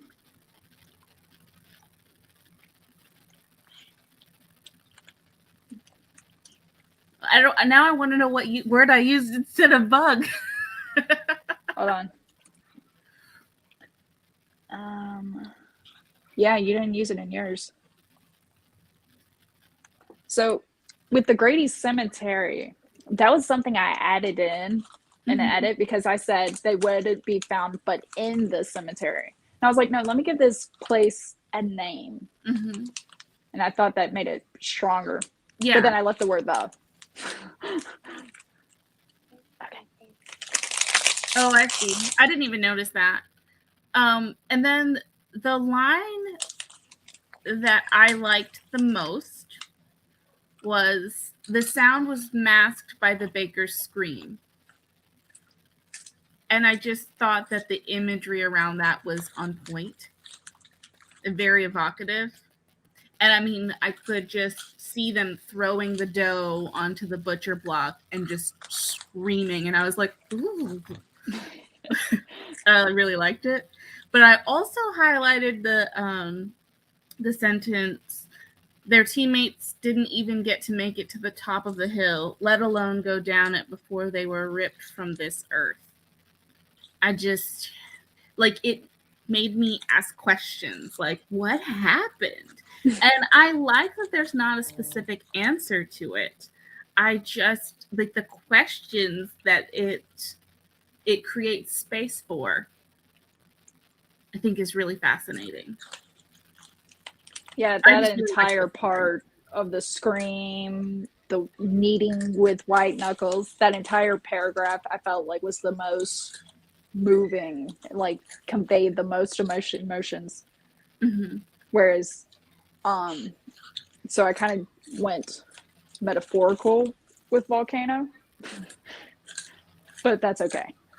No, I like it. And I picked up on that. I'm just trying to figure out, when I copied it, I missed bug. When I copied it from the chat into my document, I missed bug. That's why I didn't have bug in mine. Where was it? Is the last word of the 10, so I only have 9 words instead of 10. Oh, okay. Oops. That's okay. So ready to move on to yours? Yes. Oh, hey. Jenna has a question about the canvas behind you. Yes, I did paint that. There. It nice. Still needs some work, but I think probably one more layer. And then it'll be, yeah. Makes me think of the eye of Sauron. It kind of does, doesn't it? It has a lot of different facial features from different creatures in it. Like, it's not specifically human, but it does have some humanoid aspects to it. Hey, get some glow-in-the-dark paint that looks translucent, but then put it in there for, like, outlines or something. I like that idea. All right. Ooh, I could paint the eye to just glow in the dark. Oh, yes. That would be so fun. Then put it in the guest room and don't tell anybody about it. So they, like, try to go to sleep at night and there's just this glowing eye. That'd be amazing. Happy Halloween! We're evil. All right. You ready for me to go over your story? Ready. All right. I only changed one thing grammatically wise. And you'll probably see it. It's in the second sentence. Well, okay. Yeah. Second sentence. Okay. All right. We won't let you, Ava shouted. You can't move the cemetery down the hill. It would be wrong. It's the better view from up there, isn't it? How much are they paying you? Some faceless voice, lost in the crowd, shouted up at the council. It doesn't matter, the chairman shouted, raising his voice and his gavel. We've already voted. The cemetery is moving, and that is final. But it can't be, someone cried. It was true, though. Even with the last-ditch effort to bolster their arguments, they had lost. After dark, Ava ran up the hill to the familiar worn gravestone where the love of her life had been laid to rest. I'm so sorry, Ava cried. We did our best. There was a rumbling from beneath the ground, a hiss of gases, and an ache of the soil that seemed to say, "Go now." So Ava went. The earth had never seemed angry with her before. She didn't even get the feeling that it was now, only that their time was up and she should leave. Not just the cemetery, but the town altogether. She followed the path from the village. On any other night, the road might have been considered lonely. Tonight, it was crowded, and it could be seen how each person had voted simply by who was on the path. Empty handed, with only the clothes on their backs, they walked in silence. Ava had thought she might hold the people of the village back from their terrible choice, but she was not strong enough. And now they had pierced the sheer veil that parted the world of the dead and the living. It had been their only chance. They had needed to work as a team. They had failed. The group glanced behind them as the hillside erupted, sliding down into the valley in a haze of lava.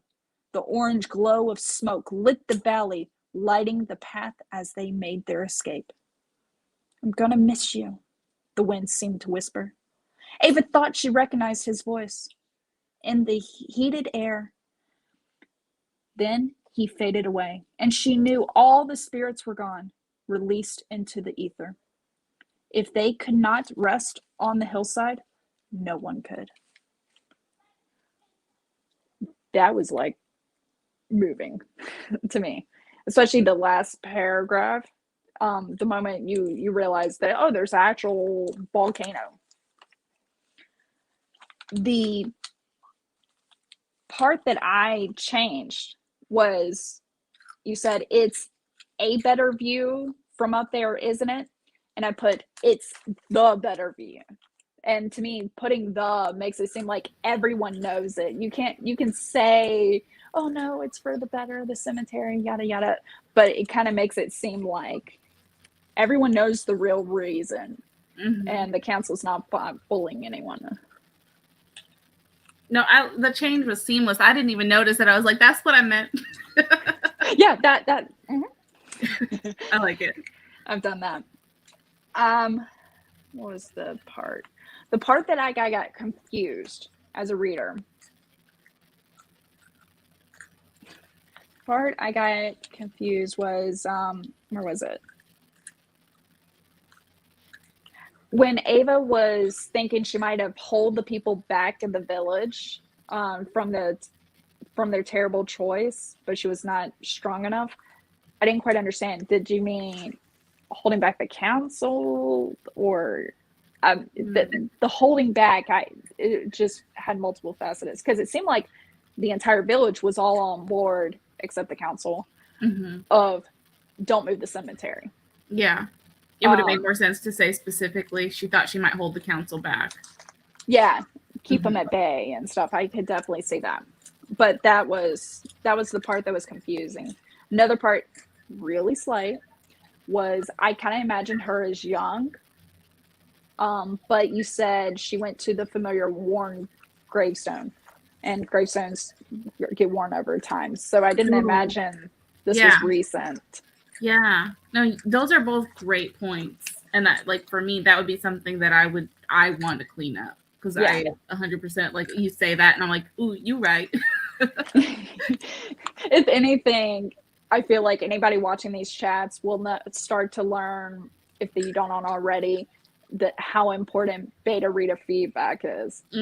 Because there's been things that you say that expand upon my story, and I'm like, oh, that is amazing. Yes. But it's like, I like the imagery of the worn gravestone, but it doesn't make sense for this story, and I contradict myself with the holding the village back when everybody's on the path out of the village. It's like, what you mean? Yeah. Who all's still there? Like, I don't get it. So that's good. That's helpful. Yeah.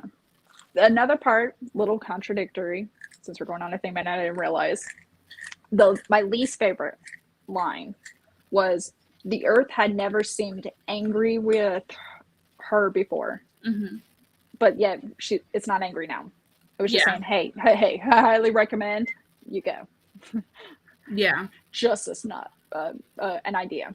No, Yeah, no, like even to say the Earth had never seemed angry before, and she didn't get the impression that it was angry with her now, but the Earth is still angry in general. yeah. Yeah, if it's angry, it could be like she felt the Earth's anger, Mm-hmm. and it resonated with her, or it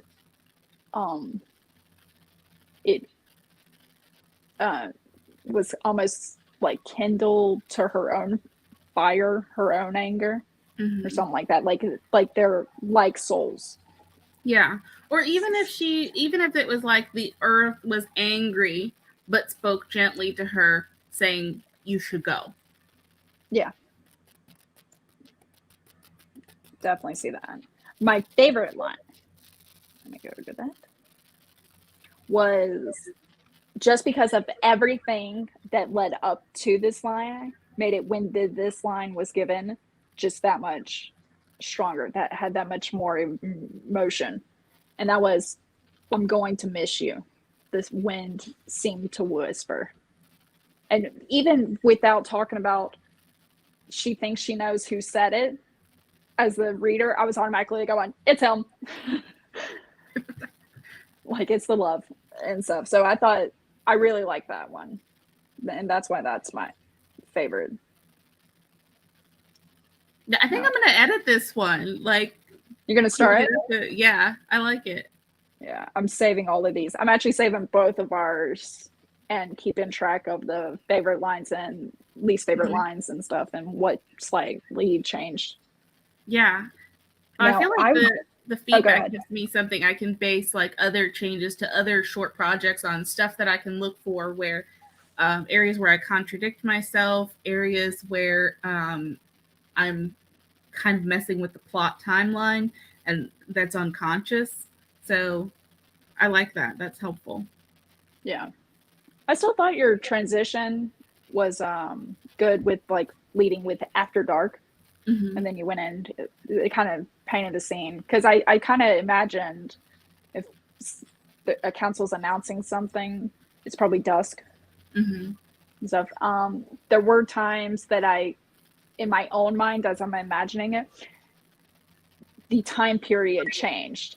Sometimes it was like, I would say 90s, pre-cell phones at least. But then there's other times where I was like, nah, this is like the 1800s and stuff. Like, I kept on jumping in my own mind on that.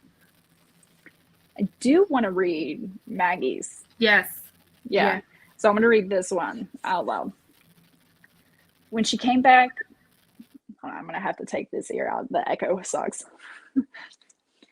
When she came back to her station, she noticed the tubing had been moved, shrugging it off as something the film team did to get better.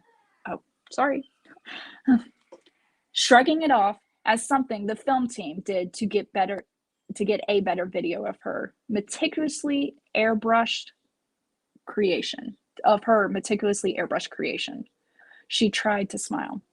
The judge approached, and he turned the valve to pressurize the gloss pump. The cake shuddered, then the top of it exploded like a volcano. Sorry, having to scroll down. This is not the time to freeze. My computer froze. Fine, I'm going to my cell phone. There we go.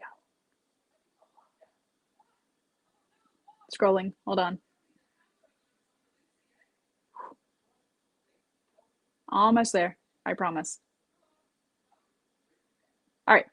A fountain of blood, colored glaze, and red velvet cake rained like gore from a horror movie. The alcoholic content of the glossy spray ignited with a whomp. As her cake burned, setting off the sprinklers, the other contestants rushed to protect their creations. She knew her cake had been sabotaged. Looking around, she saw the least talented baker in the competition, standing with an umbrella over his pathetic attempt at a cemetery, at the cemetery hill theme. She stalked away from her smoldering volcano and confronted him practically, oh God, the word, say it for me, Chandra.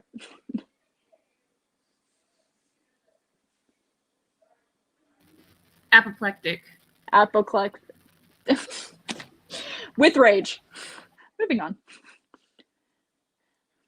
You went too far this time, Eddie, Becky accused angrily, the urge to attack him smoldering like a volcano under her skin. What are you talking about? You blew up your cake, Eddie smirked. Why do you have an umbrella? Millie demanded, hotly, as the water stopped pouring down on them. It hasn't rained in Vegas for 5 months. That's a valid point. I'm starting to talk to the characters here. Suddenly, all the other bakers surrounded him. The film team and host stood back and watched as one by one the bakers each declared what a talentless hack he was and the thing he did, which bugged each of them. With filming delayed, the others went to lunch together, ignoring Eddie. The prankster turned pariah. Oh, there we go. Hold on. That was the end. I was about to read the next line.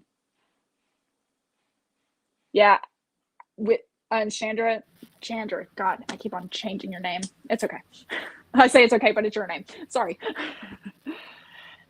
I do like that you and Baggy both had volcanoes. It was a metaphor, and then at the same time, it was an actual volcano versus real or toy, but it was closer than what my story was. Not that I don't like my own story, obviously, because I still put it out there. I like the turn with the baking contest. Yes. I think that's, first of all, it's really fun.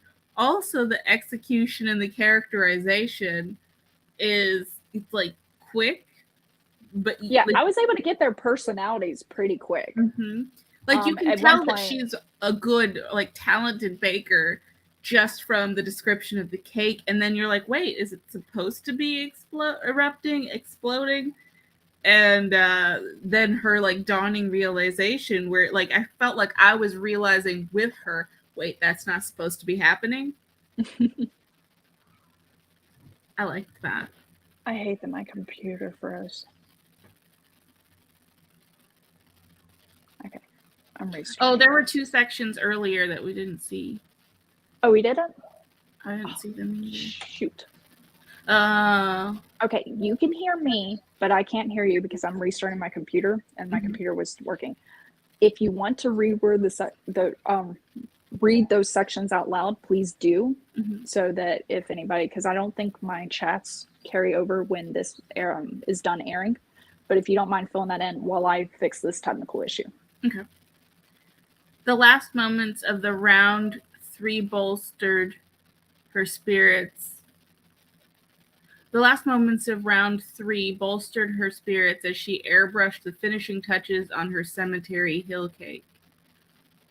The trick in this particular Halloween confection was the sheer scarlet gloss that would ooze out like blood from the sculpted white chocolate tombstones and carry her glass candy bugs out of the graves and down to the base of the cake. Ooh. She knew this time she couldn't miss the last round of the competition.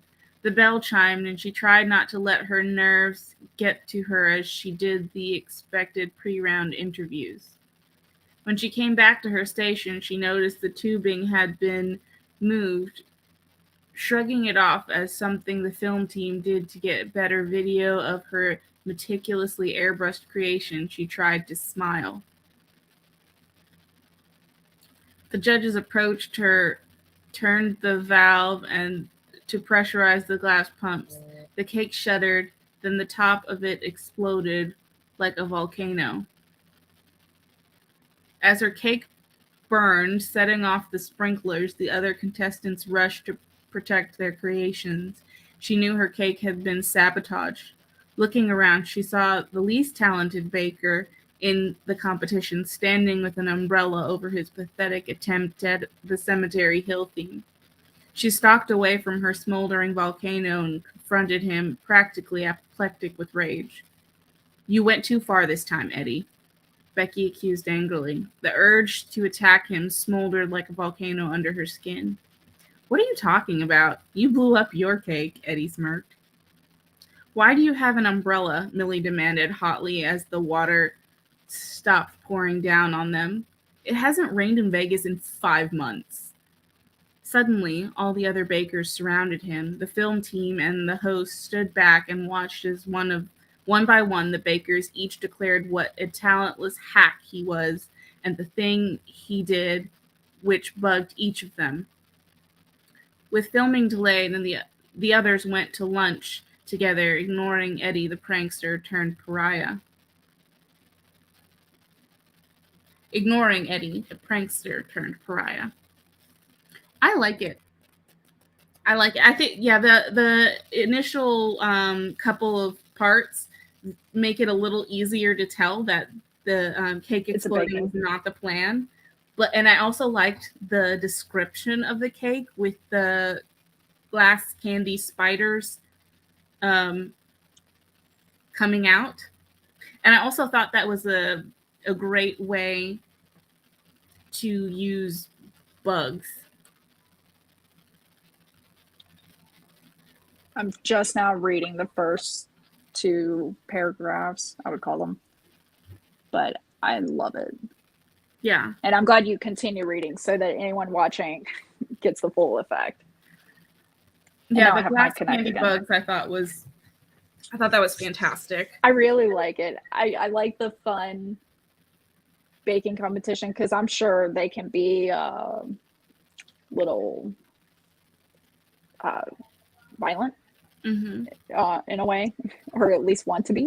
Yeah, well, the drama and like kind of drawing that out and the behind the scenes stuff that you don't necessarily get on film, and how she would like not even realize that her cake had been tampered with because there's a whole film crew there and she has to go away to do the interviews. I think that gave the really good context because otherwise you would be like, why did she leave her cake alone? I would never leave my cake alone. Well, you don't have a choice about that sometimes.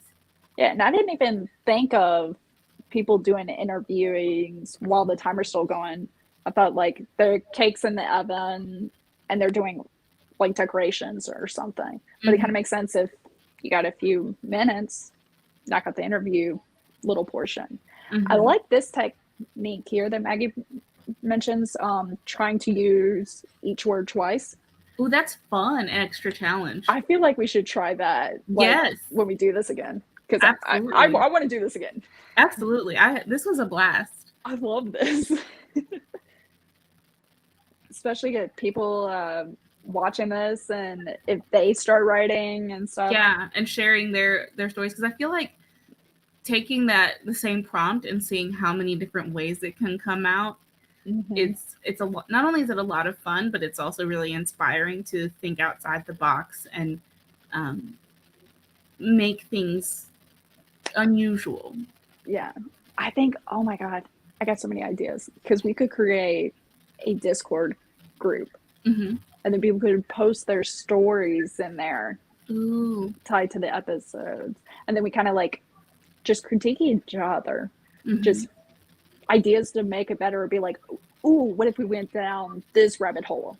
I think that'd be so fun. And then even if people couldn't necessarily participate in the live stream, they could go back and look at all the different stories and like provide feedback to whoever. And I would totally be willing. All the stories I've written thus far, I mean, this is only the 10th one. Well, now 11th. I think we could definitely expand this more. And I feel like, honestly, flash fiction has made me a better writer just because you have so little space to work with. Well, it improves. I feel like it also improves like the way that you write a scene.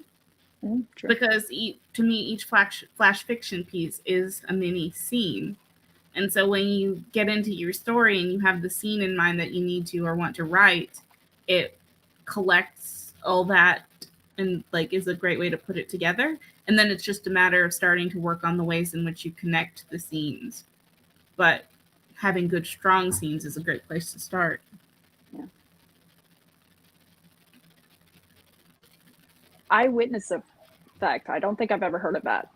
Me either. I'm curious now. Could you expand upon that, please, Yes, please. Maggie? But I am glad you had fun. It was actually, I was in the middle of reading your story, and I realized I never asked permission if you wanted me to read it or not. Because there's one thing of it showing the chat, but then there's another thing of it being tied into the video. Because the chat, depending on where you're at, could go away once the video is done being live. Hi, Eva. It's okay. You can rewatch. You can even skip all the sprints because honestly, I feel like in between the sprints is a lot of good stuff. And with the sprints, you could just pause it if you want to join in and write the flash fiction yourself. I keep on hearing myself and it's driving me crazy. I can't wait for this to be fixed. I blame because one of my headphones died in one of the sprints. And then I had to throw the other one in. And even though the other one is picking up my voice microphone wise, it's not playing.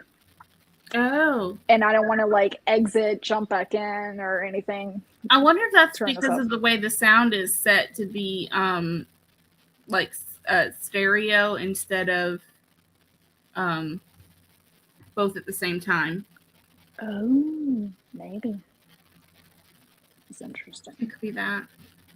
I don't know if there's a way to change that setting. Oh, this is a point. All right. It happens when the police interviews several eyewitnesses to a crime and they see it in their own way. Okay, there's actually been studies of how people can be swayed easily.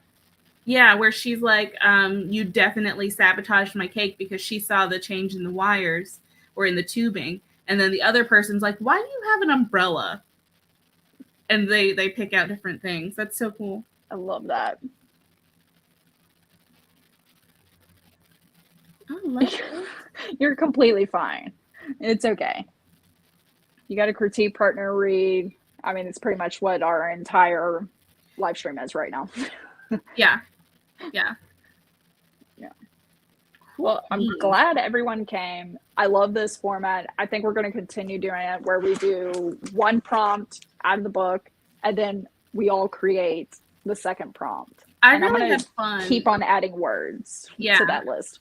I had a lot of fun creating the second prompt as like a group. That was fun. Oh yeah, and especially changing writing styles in the middle of it. I feel like flash fiction is the place to change your writing style, your approach, and how you do things, and then see if you like it or not. And if you don't, it was only like 20 minutes. Yeah, but that was fun. Hi, kitty. You shall gaze upon me. Don't yell at me. There isn't space in my lap. He's like standing on my desk and making biscuits on my one leg. He's like, I will fit here. He's annoyed with me because there's not quite enough space. Super. Also, Eva, the what is it called? I have an entire playlist of writing prompts. Like I got number 8 is airing tomorrow, and then number 9 is airing Wednesday, and then this was technically number 10 with a bonus out of the book. So feel free to plug myself. Do it. It's so much fun. That's why I grabbed Chandra, because every time I list a writing prompt during Zara's live streams, Chandra's like, here you go, finish it. And I read hers and I'm like, ooh, this looks fun, which is why she's here. Well, I think with the last few times we've both been on there, I'm like, can I have your prompt? It makes me think of the Dave Chappelle meme, where is supposed to be on cocaine, but he's like, hey, you got any more of those writing prompts?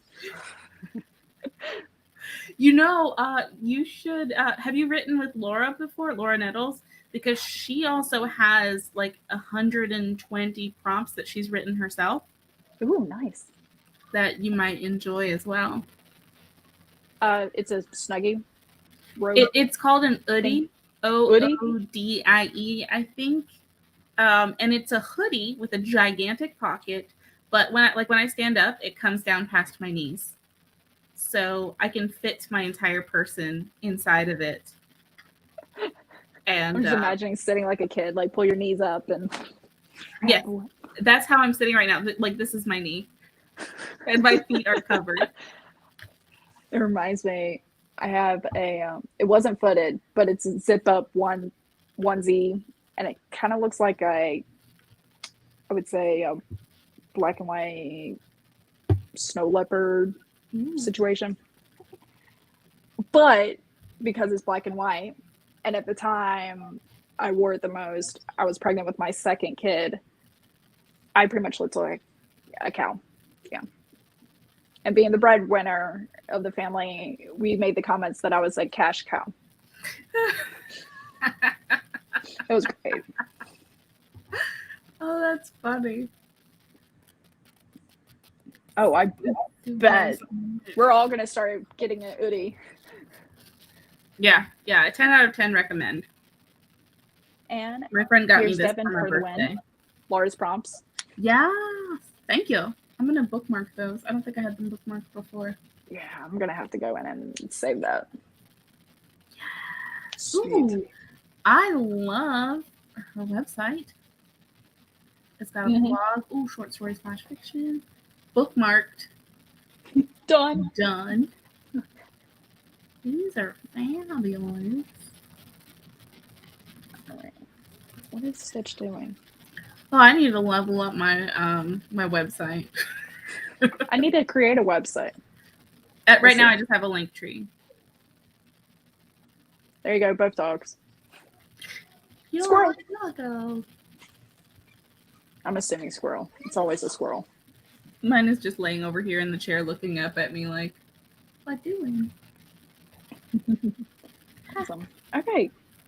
Well, I think the way we'll do in this in the future, I really like how we did it, where I think we'll always do 30 minutes for outline, draft, edit, however it lays out. 10 minutes for critiquing. Then we'll talk in between and doing that twice. Yeah, I think we'll get the new lineup. I like that way I don't have to constantly clip between sprints. You're not getting the squirrel. So sweet. All right, probably next Saturday. You free? Let me see. I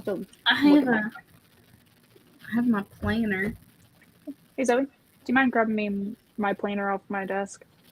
Thank you. Okay. And we have a link for the hoodie. Next Saturday the 6th, I am available. I believe I am too. I love my new planner.